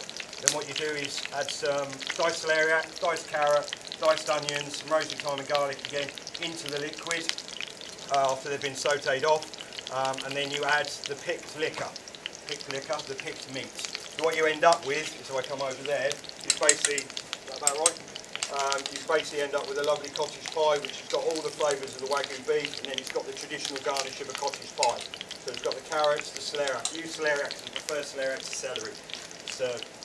It's good for a Bloody Mary, that's about it really. So we're obviously keeping an eye on this beef, nice and slow. So going back to what we're garnishing this with, what I've done is I've taken the trimmings from the celeriac that's got in the cottage pie, and we've made an espuma. So this is basically going to be the topping of the cottage pie. So it's like a traditional cottage pie, but I've done it with a celeriac espuma instead of mashed potato. So for that what we've done is we've taken the trimmings of the celeriac, diced them really, really small, a little bit of the butter again. It's going to go there. You say this is all right on there, John? We'll find out in a minute, aren't we? What were we on? What were we on? Oh, shepherd's pie. Cottage pie. So we've basically taken the celeriac, we've sauteed it off, nice and golden brown. We've added some chicken stock to it. We've cooked that down a little bit with some seasoning. And then the chicken stock, we then softened it, and we've added a little bit of milk and a little bit of cream. Brought that back up to the boil, blended it in a normal blender, passed it, and then we put it back on the stove with some xanthium. Xanthium is basically an agent which sets it, so when I hopefully don't dress myself in this in about 10 minutes, it'll be nice and thick and it'll sit on top of the cottage pie. I'm not serving the cottage pie separate as you normally would do in a bowl or a dish. Basically what I've done is I've taken some rings which I've oiled up. I've blanched some leeks the same size as the rings around the outside of the ring, so it goes basically 3/4 of the cottage pie. Your spearmer on top, then we serve it with the potato, which I've explained to you, the pan-fried wagyu beef, and then just obviously because it's a steak dish, steak and onions go really well. So what we've done is we've taken some rice wine vinegar, obviously following through with the Japanese theme, rice wine vinegar, some olive oil and some water. We brought that up to a liquid, so it's like a brine. Then we put the red onions in it after they've been blanched for 2 minutes, so they're nice and soft, into the liquor, and then you just clean form them up and let them steep in the liquid. If you can, for about 8 weeks, maybe in a jar or an empty container. So I'm going to take this beef off now, he says, like that. Like that, and I'm going to take that away before I set the plate on fire. I'll just say, if you go to the Zeno website as well, and the link is on the recipe sheet, they've got lots of other things that you can do with wagyu beef and a lot more information as well. A lot more information. So obviously we've basically on steak and potatoes at the moment, we've got the onions to go with it. What I've also done to go with that is I've made a mushroom ketchup, again with the Japanese thing. I've done shiitake mushrooms, so we've taken some shiitake mushrooms, sauteed them off, a little bit of more vinegar, some onions, some chicken stock, basically blitzed it so it's like a ketchup. So it's not really a ketchup as in our Heinz side of it. Thank you. Incoming. So that is that. Did you want that one on for people to try? So we have hopefully got enough here for you to try the cottage pie. And obviously we're going to do the 4 dishes, one for Benoit to taste and hopefully be very happy. So is Benoit getting cottage pie or the actual cut? The whole thing. Right. That would look quite bad on me if I didn't. You're going to share. Yeah. So any questions for Ed? Good. Ed's only going to ask me.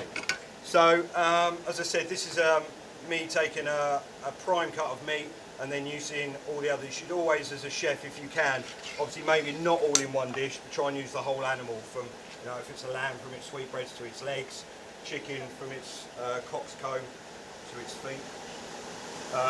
Anything that you can use the whole animal. Obviously the beef you'll use the bones, anything. If you can use the prime cuts with the braising cuts, even better. Obviously more prime cuts are more summery, and then obviously maybe if you want to keep the braising dishes for later in the season when it's winter. Right, I think we're about ready to play up. Yeah, off you go, chef. Underneath the light. So I have got a receding hairline. So can we make sure we keep this? There we go. See? Keep an eye on the plates.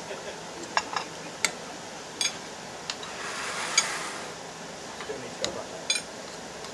So we've always got one for luck. It's a bit like when you do a chocolate fondant for a wedding. Always have a couple spare, just in case it doesn't go.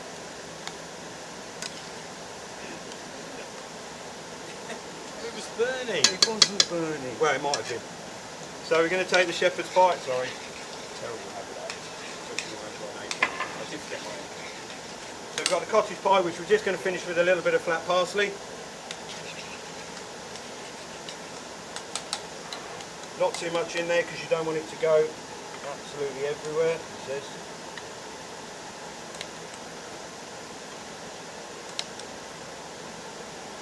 I'll put less in here so you guys get more control.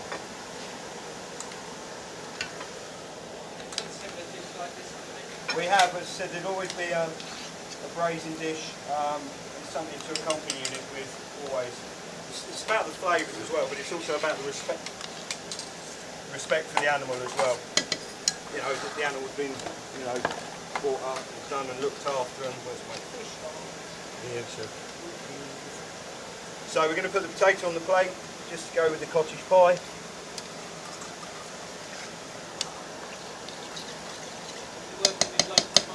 Yeah, I always have done. I've always been a great believer in using local produce.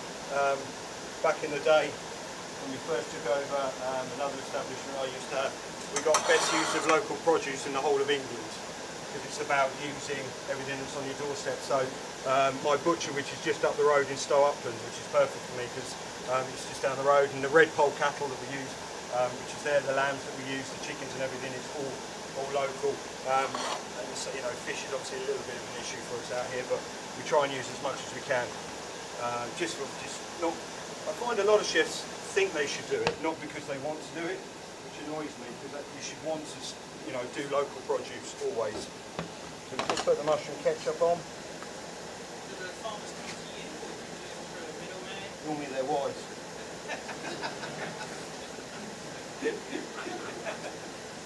So many people know me, you know how true that is. So that's that, and then we've got the red, again they can try that, so we can walk around with teaspoons with that. I'm just going to cut these onions down a bit. As I said, I've kept them whole just for reheating back up, but we'll just take them down a bit. As I said, they're a little bit pickly, so you've got obviously the sweetness, the sourness, the pickleness of everything here. Murray. So all we'll do is just take off that part of the onion just to sit on there. So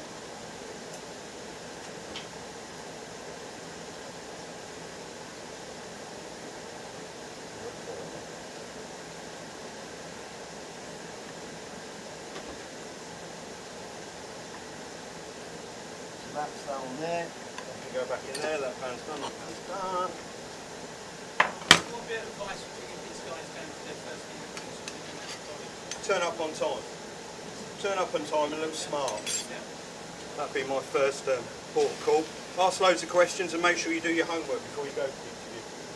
Go on people's websites, make sure you know what the chef's cooking, make sure what it's about. Don't you dare.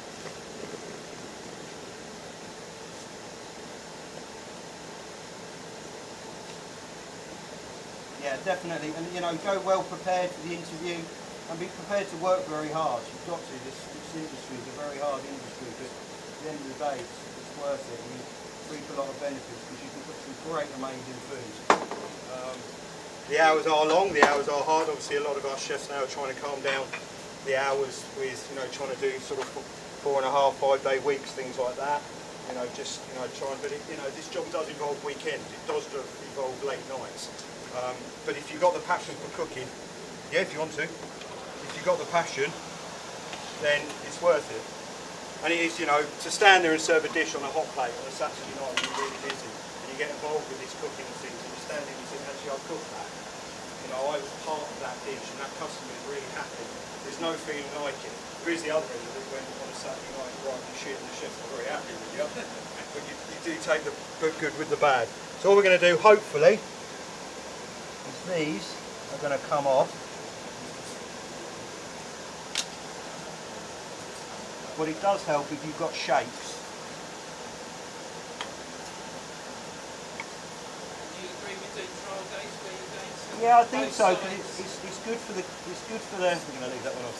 It's good for the staff to know what the food's like, and it's good to know what the chef to know what the person that's come for the interview is like.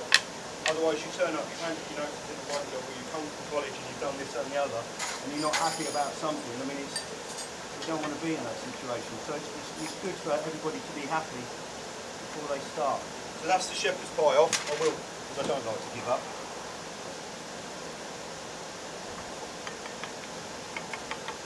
You'll have basically, when you leave college, you'll have there'll be a fork that you'll hit in the road.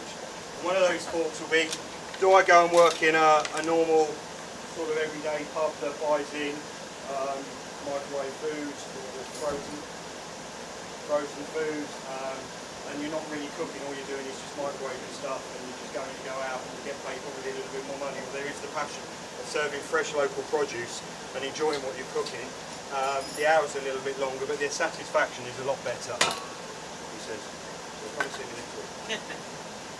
So what we're going to do now is just slice this Wagyu. I've also got a little soy glaze just to go over it.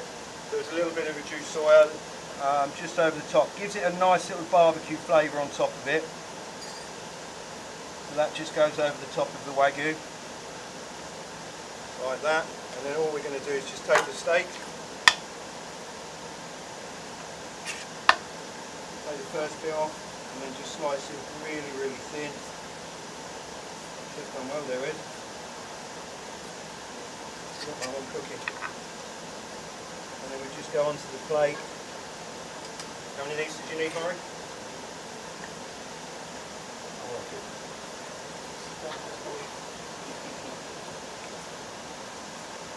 So this obviously cuts like butter, which is what you need to do. There's a great belief in obviously the amount of time you cook your steak, you should always rest it, just to give it a little resting, because basically what you've done is gone into the pan, it's gone, I don't really like that, and it's gone a little bit tough. So you just need to rest it.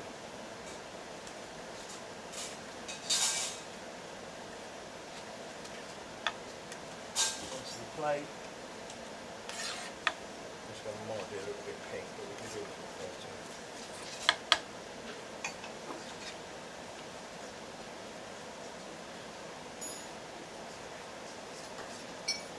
So on with the beef, and then going back to obviously using every bit of cut of the piece of the animal. We've obviously made a jus out of the Wagyu bones and everything from the braising that we did.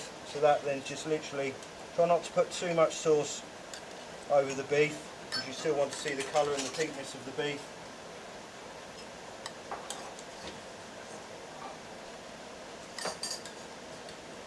We've used as much of the animal as we can, and there we have pan-fried ribeye of Wagyu beef with confit potato, mushroom ketchup, a little cottage pie and pickled onions. Enjoy.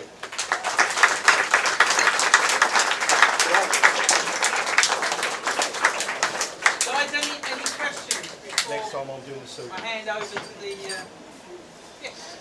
So, if I want to do like a Michelin star restaurant, would I start in London or like, I feel very sensitive like place to be. I don't know. I don't think there's so many places out of London. There's some amazing places in London. Like I say, I want to do restaurants. Yeah, no, so there's a lot of places, but I believe there's a lot more chefs outside of London now.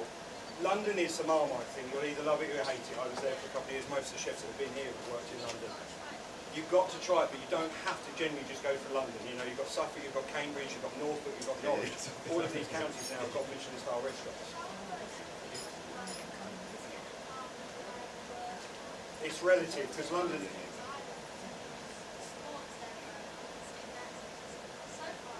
Yeah, I would.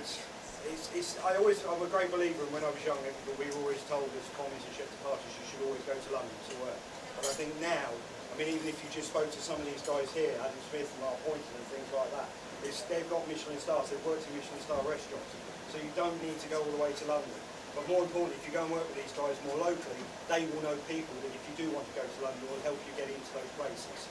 But at the moment, obviously, the industry we're in at the moment, there's people crying out for all sorts of chefs. So just, you know, go slowly personally before you go in, and maybe do a little bit of background work on it, see who they're at, this, that, and the other. But I would definitely speak to these two guys, definitely, and Murray, because Murray is the man.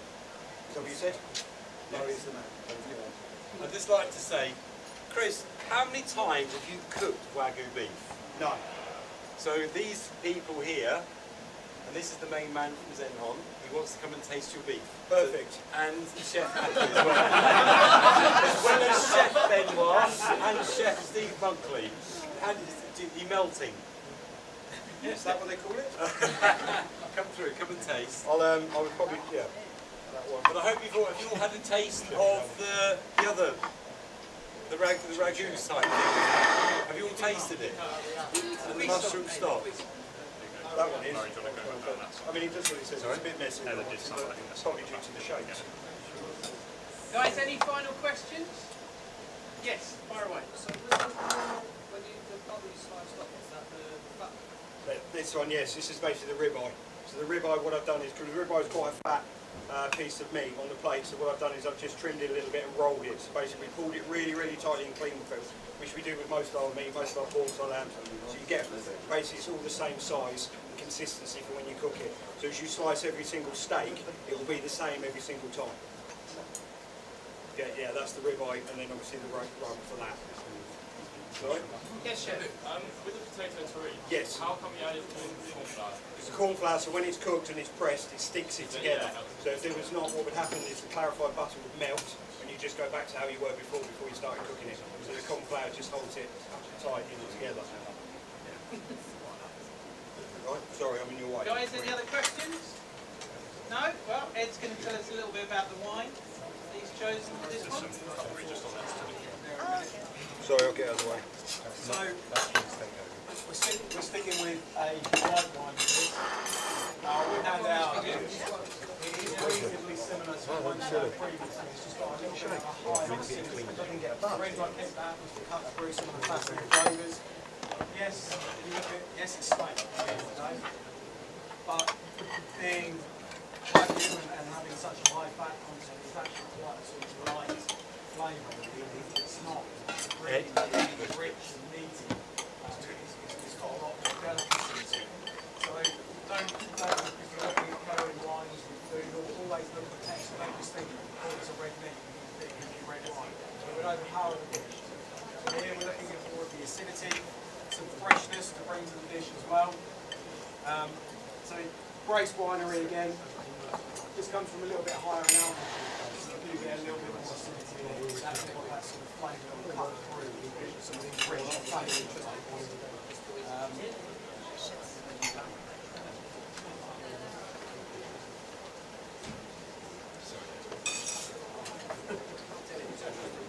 Okay, so.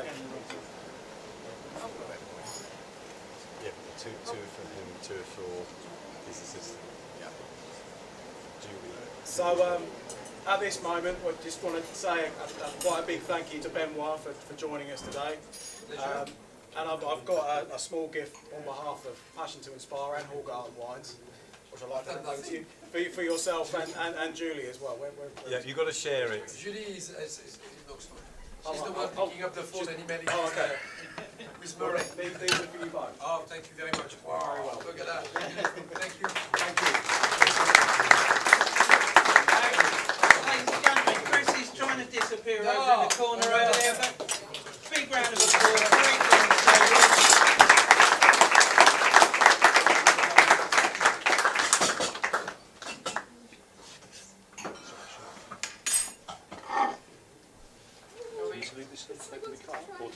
Whoever eats it. Yeah, try a little bit. Just take it through. Yeah, go. It's well not.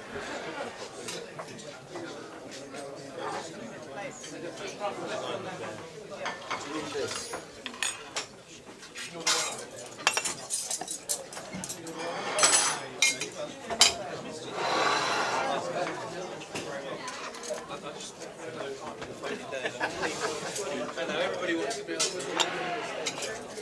It's not even that. I don't even have time for myself.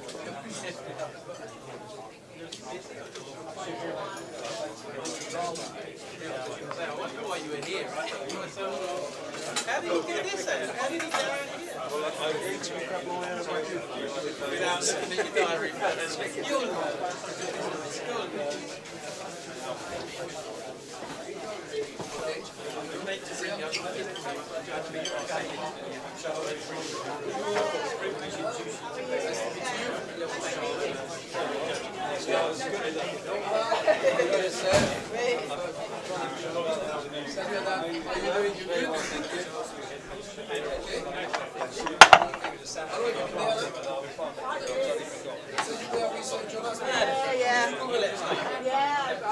Yeah, it was with him for the whole time.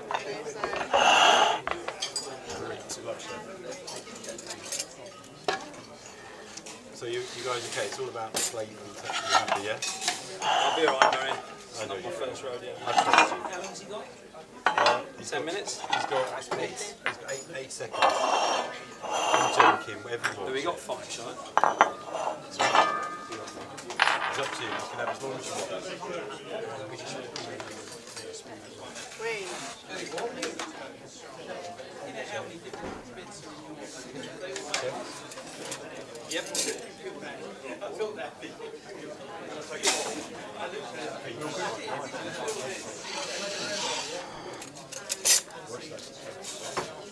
Want to take some home, that one there? That's what I'm saying, do you want me to... Well, I guess a little bit. Okay, cool, no, don't do it. You want to take it home, you can want it. You ever been enjoying it? Is that yours?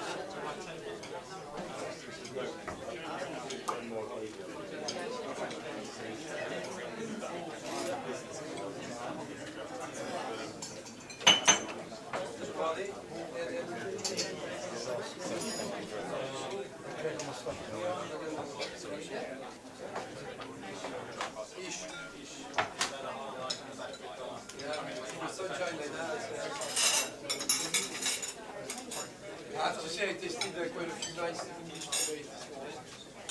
Just, they're starting. It's finally the final.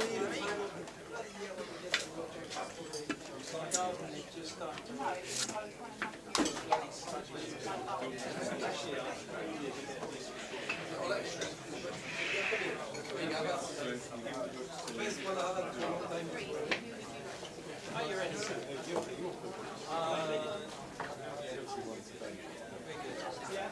Right guys, well we've got one more session to go today and we're really lucky to have Mr. Adam Smith here. Those of you who follow horse racing know that Ascot is starting today and his Hotel Coworth Park is probably the most exclusive premise in Ascot. They get booked up 3 or 4 years in advance for the room, so they know they're going to do 100% this week. The restaurant's going to be full and also the brasserie is going to be full. So we're really lucky to have him here today to do a wonderful dessert. So Adam, tell us what you're going to be making. Lovely. So I've also got Charlotte with me as my head pastry chef, so she's just popping around the corner.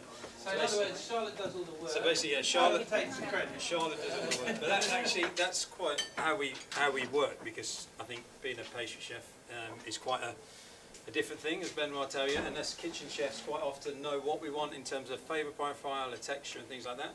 But Charlotte's job is she's the technician, she'll go away and make it happen. And on the other side, she'll come to me and say, this is what we want to do, so we work very closely together. I think I got the short straw, nobody else wanted dessert, so Murray said, you need to do dessert.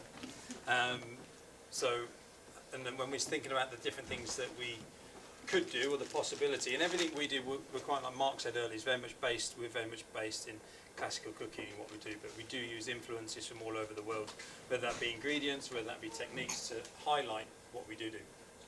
So we've got a strawberry dish here, and this started, actually the whole process of this starts with koji rice at the beginning, what they call, excuse the pronunciation, but the amazaki. So we wash the rice, and then we slowly cook it in the rice cooker to make the sweet rice milk, which obviously we got a lot more information about earlier than what I could give you. But we started playing around with that actually about 6 months ago, working on a dish that we're actually going to use with caviar. So we're going to use that process and do a caviar dish with that. However, from that process, we found that we had a lot of waste rice, as it was. So a lot of rice left over. Once we'd passed the milk off and we'd got the milk, there was all this almost overcooked rice, but it was beautifully sweet. So almost the natural process then was to make a rice pudding, or make sort of a rice pudding mousse, which is what we've done. So we've cooked the rice. We hold the rice at about 56 degrees for a minimum of 8 hours, so it releases the sweetness. We take that off. And we don't add anything else to it other than in this we've added the last sort of half an hour we actually infused with some fresh ginger. Then we pass that off, and then we've seasoned it with just some vanilla. So ginger and a little bit of vanilla, no added sugar, just the rice milk, 'cause it's naturally quite sweet as it is. We've just put that into a spoon and gassed it, and we're going to use that almost as a sauce at the end of the dish. The rice that's then left over and cooked, we've made a mousse. So Charlotte, and then we cook that with some cream, a little bit more vanilla, and then we've set that into a little finger. In the middle of that, which we can pass them around to try, if This is Murray's job, and he's disappeared. It is his job. We can pass these around. So we've made an almond miso. So we heard a little bit about miso earlier, but this is our own miso that we make in-house. Let me pick a little bit if I can. There we go. So this is basically almonds. We wash the almonds. We wash them for a day, and then we blitz them. We roast them to give them a little bit more flavour, and we cook them in what is an oko, basically. So this is basically, it's a cheats way, but an oko takes its heritage from actually Korean cooking, where they used to do a two-pot cooking technique. So it's traditionally they had this big cast iron pot, a vat of water boiling over a fire, and they used to put a clay pot inside and cook things in there. There's now a modern version that's electric, basically, and we plug it in. There's a similar process. We put the almonds in there. We add koji rice to that, we add salt, and then we cook it for 30 hours in the oko, and we get this miso. So it's not, it's a modern interpretation of it on its own. It's very strong. Some people might say salty, but that's the idea of the miso. We use it as a seasoning. So we've then put some of that in the centre of the mousse. So we've made the mousse. We put some of the miso in the centre, and then we freeze it. We then, again, a lot of people have talked today about using the waste of the products, and a lot of cooking in the sort of things that we do. You can start to build them. A lot of the things that we do as a chef, you kind of want the pretty things, or you want things that look pretty. So naturally, you have trimmings and waste, and how do you utilise that? So what we've done with the strawberries is, as we cut the strawberries, the nice pretty shapes that we want, all the trimmings we then keep to make a strawberry consomme with. So basically, strawberries, we add again a little bit of sugar, a little bit of vanilla, and then we compress them and we slowly cook them to give us a clear liquid, which is what we then turn into a glaze, which by adding gelatine, and then this is what we dip the mousse in once they're frozen. We've then made a almond biscuit, an almond sablé, very traditionally, nothing else. So just try and play on the three flavours we wanted here was strawberries, rice, and almonds, basically. So that's just run through everything that we do. So on the bottom we have a very thin, delicate almond sablé. On top of that we've done a roasted almond, we call it a brislet or nougat, whatever you want to call it, to be honest. But it's basically glucose, sugar, almonds. We roll it thinly, we bake it, and then we stamp it out to give us a nice shape. Charlotte is now piping a white chocolate ganache on top of the brislet. And then in the middle of that, we're going to do 2 layers of that. In the middle of one, we're going to add a strawberry compote. So again, all the ugly strawberries or all the trimmings, which I'm getting here, we'd keep to make a little compote. And again, we use the same things, whether it be sugar, a little bit of vanilla, a little bit of lime zest, just to give us that balance of acidity and sweetness. Okay, and then we repeat the process again, and on the top we're going to actually use a citrus gel, which has got calamansi, it's got yuzu, and a little bit of lime juice as well. Okay, so we're going to repeat the process. So calamansi is quite similar to, not similar, similar sort of process as, similar sort of fruit as yuzu. So it's a Japanese fruit. It's more acidic than yuzu. Yuzu is a little more floral and a little more popular. But we actually season a lot with acid, particularly in the pastry, whether it be the sorbet. Again, we've seasoned with yuzu juice. And the other one is sadachi, which is a similar fruit that we use for season as well.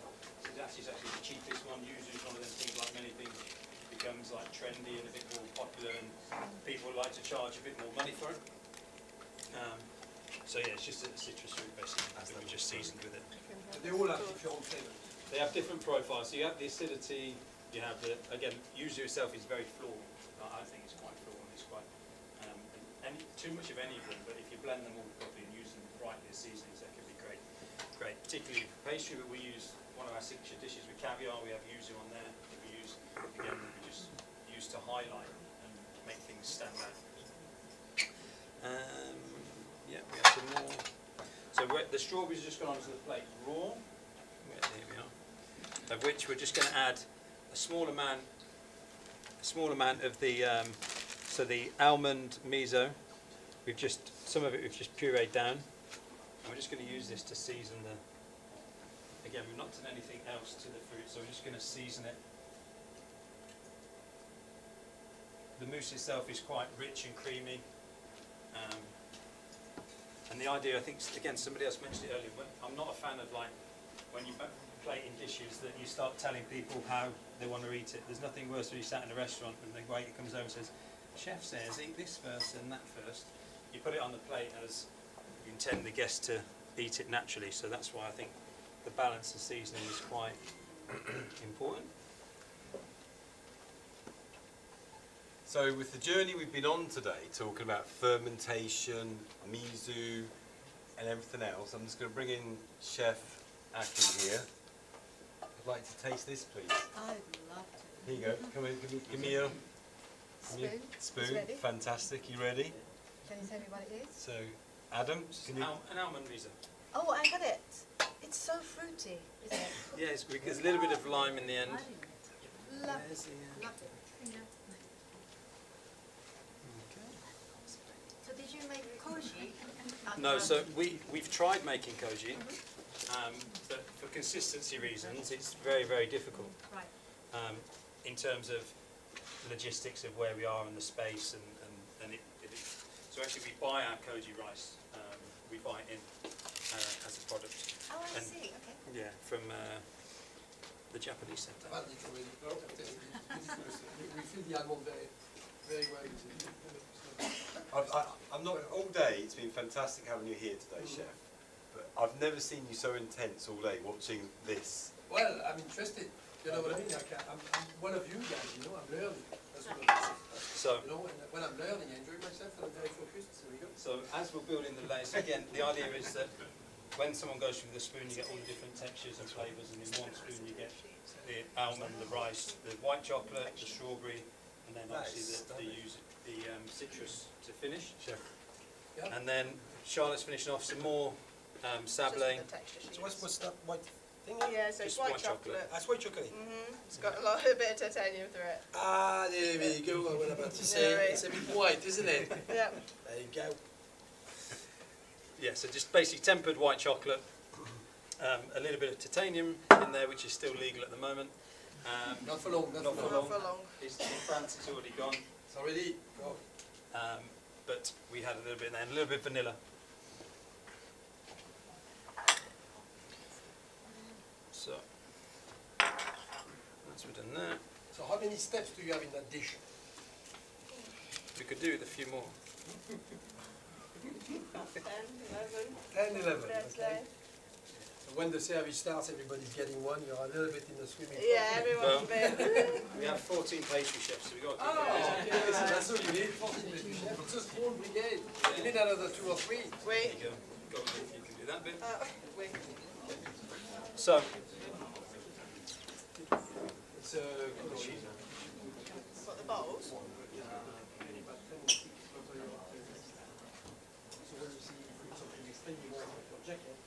and then you can put them straight on the plate. So what crust have you got there, Chef? You got white food coloring and This is basically baby anisha. Oh, is it not? No, it's not. well, it was accepted with food up to Even now, but Yeah. difficult amount, then they will but a very small amount. Yeah. For now, we're fine. Yeah. For now. Alright. Luckily, we're luckily, I don't want to get into politics, but we're out of the EU, so we don't have the same rules as they do. But we will catch up. No, it is true. It is true. Yeah. Small in scale. Very, very small. It's like all things in life, like moderation. It's the key. Right, yeah, you put them straight on down. So this is not something that's on the menu at the moment. This is something that we've done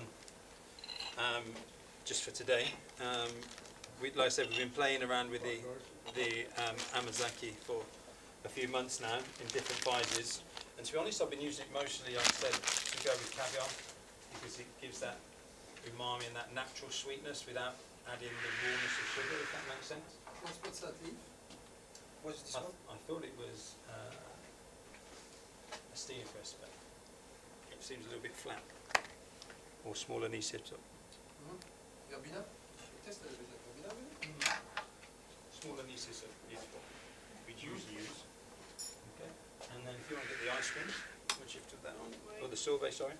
And then we've got a strawberry sorbet, which will be the last thing, well, the second to last thing to go on.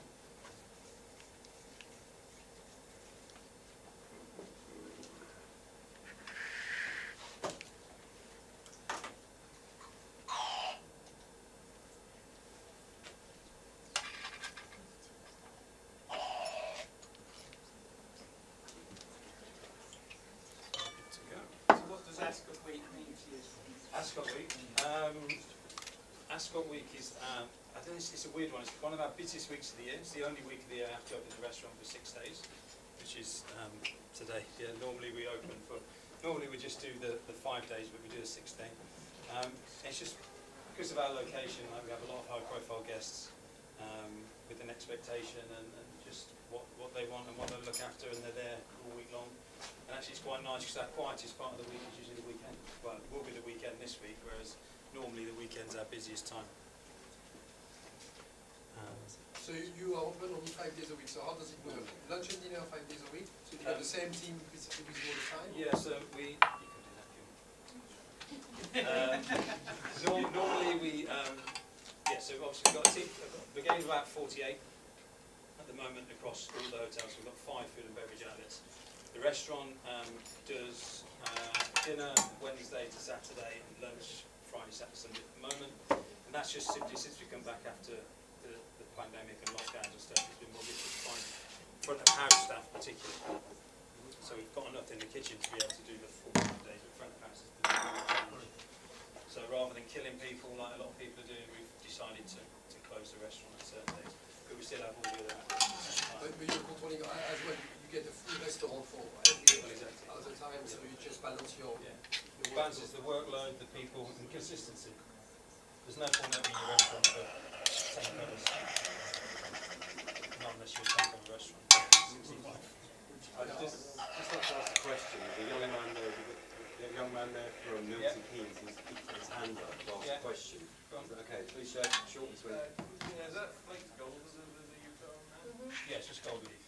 No, it's just, it's pretentious nonsense, just it looks good, it tastes like it. It just looks good. That's literally it. So. Looks great. So.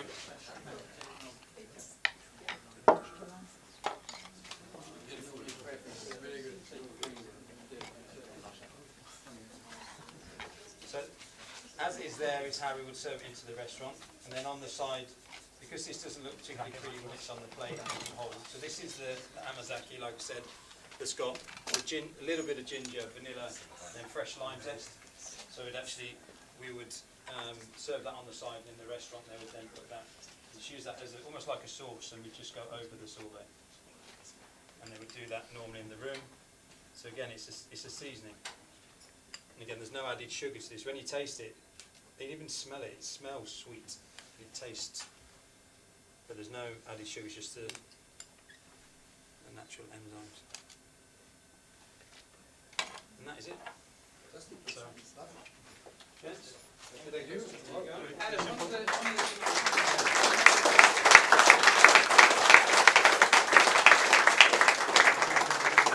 the young ladies earlier asked about wanting to go from college into a Michelin-star kitchen, whether she should go to London or not. You're obviously holding a Michelin star out of Coward Park. Would you say there was any benefits to go one way or the other? In terms of? Sort of her first job after college. I think for me, the best thing about our industry is that it's so diverse, and there's actually no right or wrong way. Different people come into the industry for different things. Some people come in, they want to work in Michelin-star restaurants. Some people love banqueting. Some people love pubs. Some people love all different things. There's no right or wrong. You just have to find what's right for you and what you enjoy and where you feel comfortable. Michelin star, I think it's one of them things that are obviously amazing things to have on your CV. It's not the right thing for everybody, and you just have to be prepared of where you go. That everywhere you go is going to have its good and its bad. On that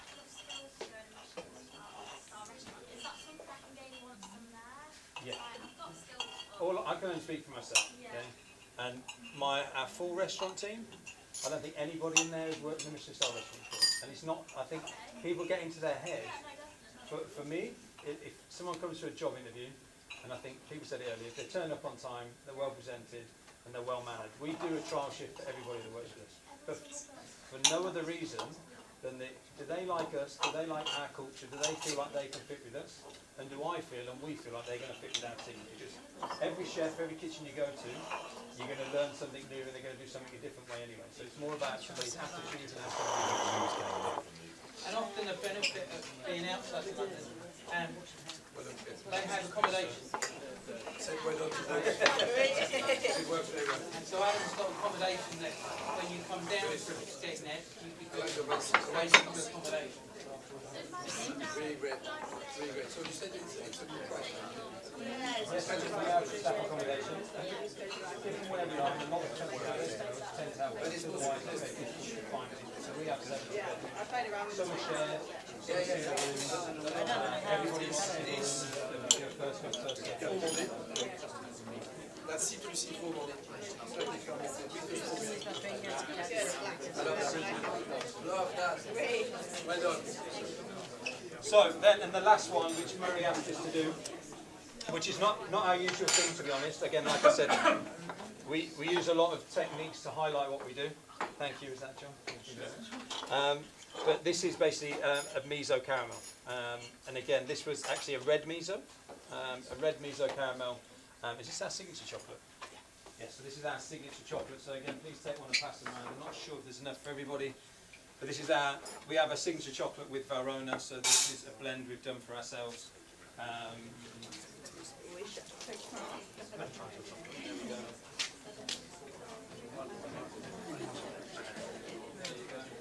Take one and pass them around. Take them out.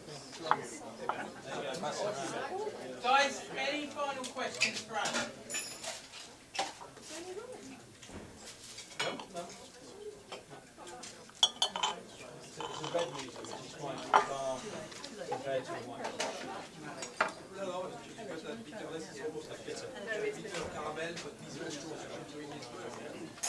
It's quite a grown-up chocolate for an end. Keeps you going a little bit. Okay, before I pass over to Murray to do the final thank yous, I'd like you to show your appreciation to Adam and Charlotte.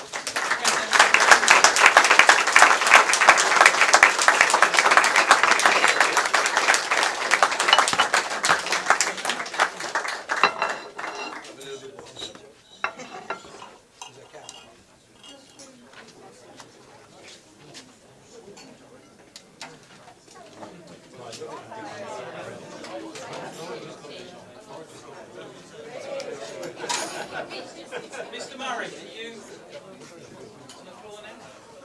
Can be. So 5 minutes. 5 minutes, that's all I've got. So maybe they can sample it if they want. Yeah, we can do in a minute, yeah.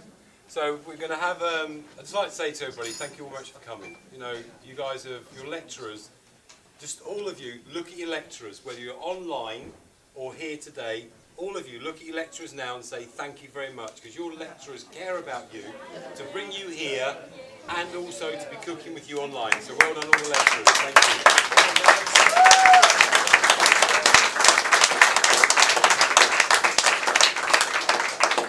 You know, you should be, I really hope you've enjoyed your day, but the great thing is when you go back, we've videoed it, you've got all the recipes, you've got all the links to where you can find the produce, there's other learning curves in the documentation with hyperlinks to other sites and stuff, so you can go back and learn even more.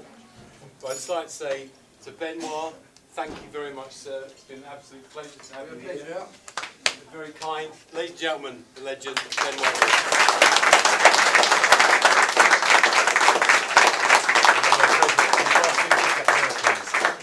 And on top of that, because all of you know that I do talk quite a lot, you know, I really appreciate having Steve Monkley here, because he's very, very exact, very professional, and everybody in the industry loves him to bits. So, Steve Monkley, thank you very much.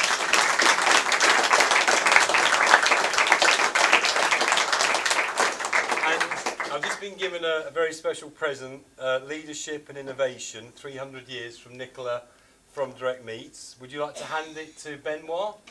There you go. There you go, Chef. I hope you've got, you're not on your motorcycle. No, I know, No, it's I'm quite... not on my motorbike. That's a good. There you go. Well, thank you very And it much. celebrates the Queen 70 years, so there we Whoa. are. Yeah, I know. 70 years of the Queen there. Thank you very much. Thank you. That's that made the side reading for a little while, I guess. Do you want to There pass you me go. another one, please? And then you asked me another book out there. And I've just got one more book. Thank you very much. Chef Aki, you can come round here, please. You've got one as well. So there you go. So there you go, Chef Aki. Thank you very much. Thank you so much. That's very special. Thank you. There you go. Can we all have a picture? Yeah. Can we do selfie with everyone? No, what we're hoping to do in a minute is we'll nip outside. Stop talking, please, ladies, because I've only got 1 minute 30 seconds left before I'm shot. Right, so guys online, thank you very much. Take care. We're going to sort of start closing down. I hope you've had a great day. Any questions, just please email John Jackerman, because I don't have any emails till tomorrow morning when I get home. Sorry, I do apologise. But there's one thing I'd like to do. Benoit very kindly brought these books, which are signed by the legend Raymond Blanc, one of the greatest chefs to be cooking on this in this country, let alone the world. He's wonderful. And I'd just like to hand this book, because what John's done and his team supporting us being here, do you know what I mean? You've got to look at it with Passion to Inspire. All the chefs here, Mark Poynton, Adam Smith, Charlotte, Chris Lee, you know, do you know how much they've got paid for today? Nothing. Because they care about Passion to Inspire. They care about your future, and they care about developing not just you as young people, but the lecturers as well. Because some of the lecturers need inspiring, don't you? Don't we all agree? And that's what's so great. You know, everybody's here, and like with John and his team, they've done all the food this morning, they've done all this, they've managed everything. John, Yeah, well done. love you to bits, mate.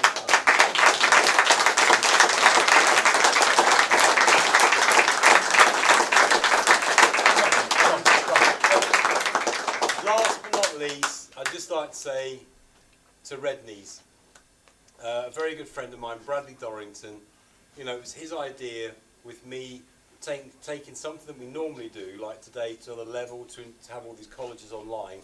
Bradley Dorrington, you're a superstar. He's the one, and Perrin, who have helped us get all this technology together. You know, and it's just wonderful. So I hope you guys online have loved it, and I hope you guys, when you watch it back, you love it as well. Let's go hand across to John. Take care. Thank you very much, and take care. Drive safe.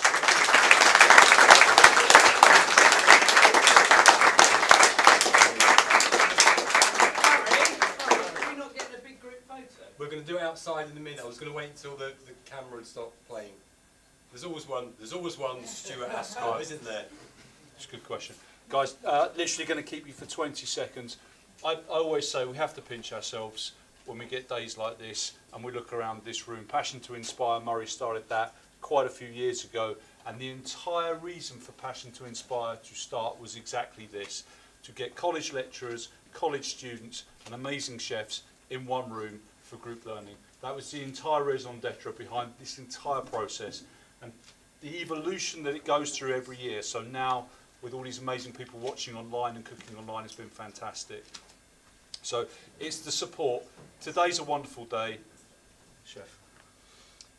No, it's great, but I really appreciate your help and support. But just one final person who I've just, because, you know, one thing about me is I'm not very good at names. I think that's why this is why I love being a chef, because I'm not very good at names, so I just call everybody chef and I get away with it. It's a good job I'm not a plumber, isn't it? So that's a good thing. If you can see that. Yeah, but there's one person I just like to say who, you know, you as colleges, if you ever need help and support, or training and development, no matter where you are in the country, whether you're online or with us today, about education into wine and service, just contact me and I can put you in contact with this wonderful man, Ed from Hallgarton Wines, who goes into colleges and all these other people, and they go in and they spend time with you all, talking about wine, giving you training about wine and service.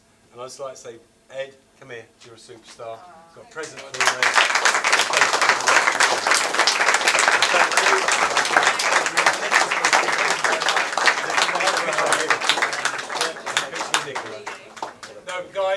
outside in a minute. We're going to get a picture of all of us. Just make sure Stuart's at the back, so that's great.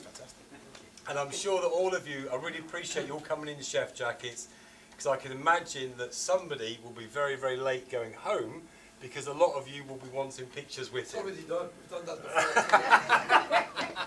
No, but you're in your chef jackets now, Oh chef. yeah, so I changed my jacket so we can do it all over again. Yeah, That's good. fine.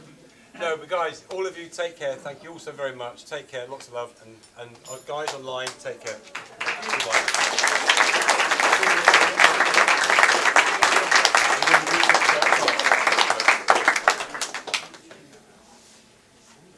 Yeah, but the thing is though, do we want